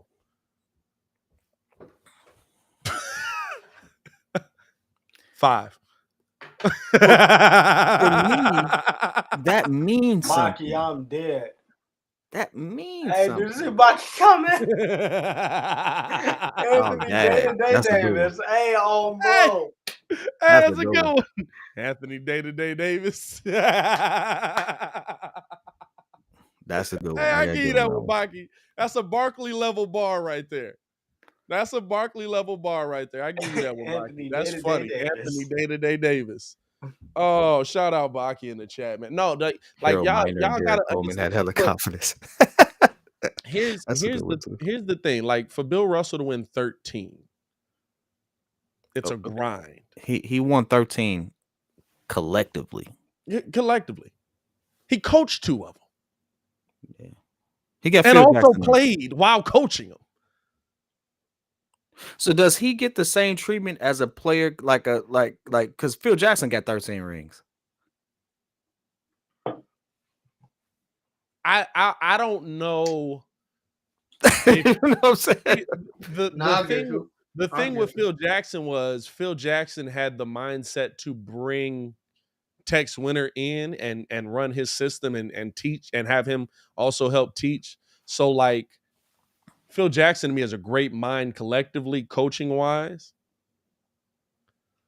I think with Bill, he's got 11 as a player, 2 as a coach, but while still playing, like that's a whole different kind of grind. You know what I'm saying? Like that's a whole different, like you don't get to leave after the game. Hey, You after the game planning for the next team. I'm assuming they were still doing that coaching back then. I'm assuming it wasn't just we leave the stadium and just go smoke cigars. Hey, and that's crazy. While you up there playing with Bill, he like, okay, you ain't getting me the ball. Bench next game. Don't even worry. If you're the Bench point next guard, game. hey, so here's the play. Throw it down to me. But this is the thing, right? Bill Russell is the perfect person for that. Because when we watched his game, Bill Russell was really the dude this stuff ran through. They throw the ball down to Bill. Bill kick it out to the corner back up top, pull up jumper. It wasn't a 3 at that point, but pull up jumper wide open. Like a lot of the stuff ran through Bill. So Bill being a coach but like just winning at that level consistently. How many's Wilt got? I don't even know how many rings Wilt has. I'll look it up. You only got 2? 2? Mm-hmm. That's crazy. You got 1 in Philadelphia, right? 1 in Philadelphia, 1 in LA. I believe so. That's because I think because Bill dropped him off a couple of times, didn't he? No, Bill never dropped him off. Wait, but Bill got him. The Celtics won. Hey, you know who dropped both of them off though? Kareem came through and just ran through both of them like there was nothing. Hey, the Celtics beat Bill. Yeah, beat Bill. Bill. That was my fault. But Bill ain't never. Hey, that's the one thing I can 100% say. You look at them numbers, you be like, man, Bill Russell really got busy this game. He had 21, 25. 14 blocks and 3 assists. That's pretty nice. What did Wilt have? 75, 75, and 75. Okay. All right. Can I interest you all in a little bit of trivia that I'm sure that no one knew? The trivia, man. Y'all ready? You ready? You ready for this? You ready for this? Yeah. Wilt was the assist champ in 67-68. All right. That's cool. I'm done. Wilt was the assist champ in 1967 to go along with 24 points and 23 rebounds. What?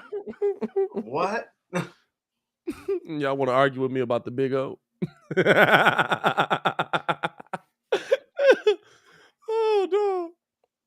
Wilt was the assist champ in 1967, and that's why. 1968. And listen, that's why I said you can't. I started the show off talking about stop disrespecting eras because they were different. We gotta stop doing that as a side. Oh, they was assaulting people in the 90s. Look up more than 30 games or 30 clips from the 90s where you see Michael Jordan get locked down. Them same 30 clips they've been recycling for the past 30 years. Look up more than those clips, watch a full game from the 90s, and see how many times or how much skill it actually took to play in that era. Hey, and the thing is, this all there. Nobody want to do the homework. Don't nobody want to do the homework. Don't nobody want to go look because it destroys your LeBron point for why LeBron's the greatest of all time. Like, don't nobody want to go put that. But I feel like what nobody looks at is that Michael Jordan is able to put up the same amount of numbers when literally every coach in the NBA was going back and saying, how do we scheme defensively for every team here? Everything was defense. The offense was just something that happened. Bruh, there was a system put in place and you ran that system, but for the most part, for a lot of the stars, it was about, hey, can he do this? Can he do this? The triangle offense absolutely works because when it's all said and done, Michael Jordan's on your team. Hey, listen, but you got your old flesh and blood sitting there talking about so Wilt was playing plumbers. Yeah, no. Yeah. Yeah, no. But you know what? Hey, listen. I take Brand's basketball takes with a grain of salt as well because people in an era that he grew up watching basketball in, he don't give credit to because he absolutely don't think Ben Wallace should be in the Hall of Fame. Hey, he think who's this with? Hey, Robert Horry. He think if Ben Wallace get in, Robert Horry should get in. Robert Horry should definitely be in. Robert Horry is that. I don't hold your era against you. Wilt dominated it. Hey, listen. As much as you can say, first off, basketball back then was very one-on-one. So for us to say Wilt was playing with plumbers, though, hold on. Let's highlight the comment here. Right? Here's the comment. Shout out to Wilt, man. Love you, bro. Hey, real talk. Brand started the show with me, man. Like he's a founder of the Windy City Breeze, man. You know what I'm saying? He was there for the original pit, but I'm about to kill him right here. So, Wilt played at a time where it was very one-on-one. Should we be here for this? This is a family discussion. Wilt played at a time where it was very one-on-one, right? Where he had to compete against Bob Pettit, who was absolutely a Hall of Famer, 2-time NBA MVP. He had to compete against Bill Russell, who absolutely was getting busy. He had to compete against Artis Gilmore. He had to compete against, what are we talking about, 8 teams in the league? Every one of them had a legitimate big man.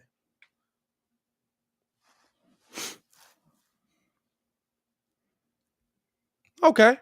Nah, it it was only 8 teams. It was only 8 teams. Yeah, he dominated every one of them. Legitimately, every one of them. You can look at any number you want to look at. You can look at points, you can look at rebounds, you can look at assists. Every single one of them didn't come close. Let's stop disrespecting eras because it doesn't fit our narrative.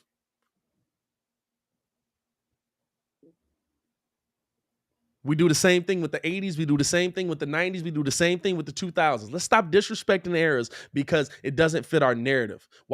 This is why Steph Curry could do this back in that day. Yeah, he probably could. You know why? Because he's a great player. Guess what? Wilt might not average 50 in today's day and age, but you know what he would average? 35 easily. Michael Jordan wouldn't be doing this in today's day and age. DeMar DeRozan is. So what are we talking about? Bro, if DeMar DeRozan doing this, Mike is averaging 40. The skill set needed, let's see. Here we go. What we got? The skill set needed to play back then was completely different. Wilt played against great players, but there are the other 8 on the floor, most nights skill sets were not that great. I will give you that. All right. Nope, that's cap right there too. Because I'll say this. There were more players that you look at now and you be like, he was in the NBA. That's interesting. Then you can have it in any other era. Cap is because we look at that. You said it was 8 teams, but we can name a good amount of Hall of Famers. Maybe not NBA's top 75, but Hall of Famers that played on those 8 teams, which means that the concentration of talent was there. The only reason why you have more talent now is because you have more teams. Yeah. If I add 22 more teams, of course I'm going to have 22 more chances of having better players. It's more roster spots in the league. but that doesn't necessarily mean that it's harder or better. It's just a different metric.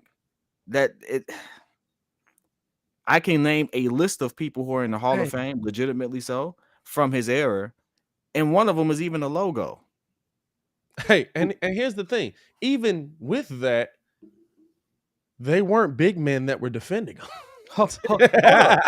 The big men that were defending him are literally all on the top 75. The most unstoppable play in basketball is not the hook shot. It's the 2-dribble pull-up that Jerry West patented. I don't know. The sky 2-dribble pull-up. Skyhook freaky. That skyhook ridiculous. You can't replicate that skyhook. Hey, that's why it's the most unstoppable move in basketball. Can't nobody else even do it. It's one of the most awkward shots in the world that only got a 2-dribble pull-up. Hey, when I tell you the skyhook looked like it rolled up his arm into the like he did like a Harlem Globetrotter. Hey, what happened is that mess glitched and ended up in his hand and just the only other person who was able to do that move was Magic. But 8 teams was Magic, yes. That's it. But 8 teams is supposed to be harder because of the chances to have Brand Wilt won 2. Wilt dominated all of them. Hey, listen, for y'all who say that the 2-dribble pull-up is not all of your favorite players. Use a 2-dribble pull-up. DeMar DeRozan to get to a spot, 2-dribble pull-up. 2-dribble pump fake pull-up. Yeah. Kobe, 2-dribble pull-up. Mike, 2-dribble pull-up. Yeah, but you can't replicate the skyhook.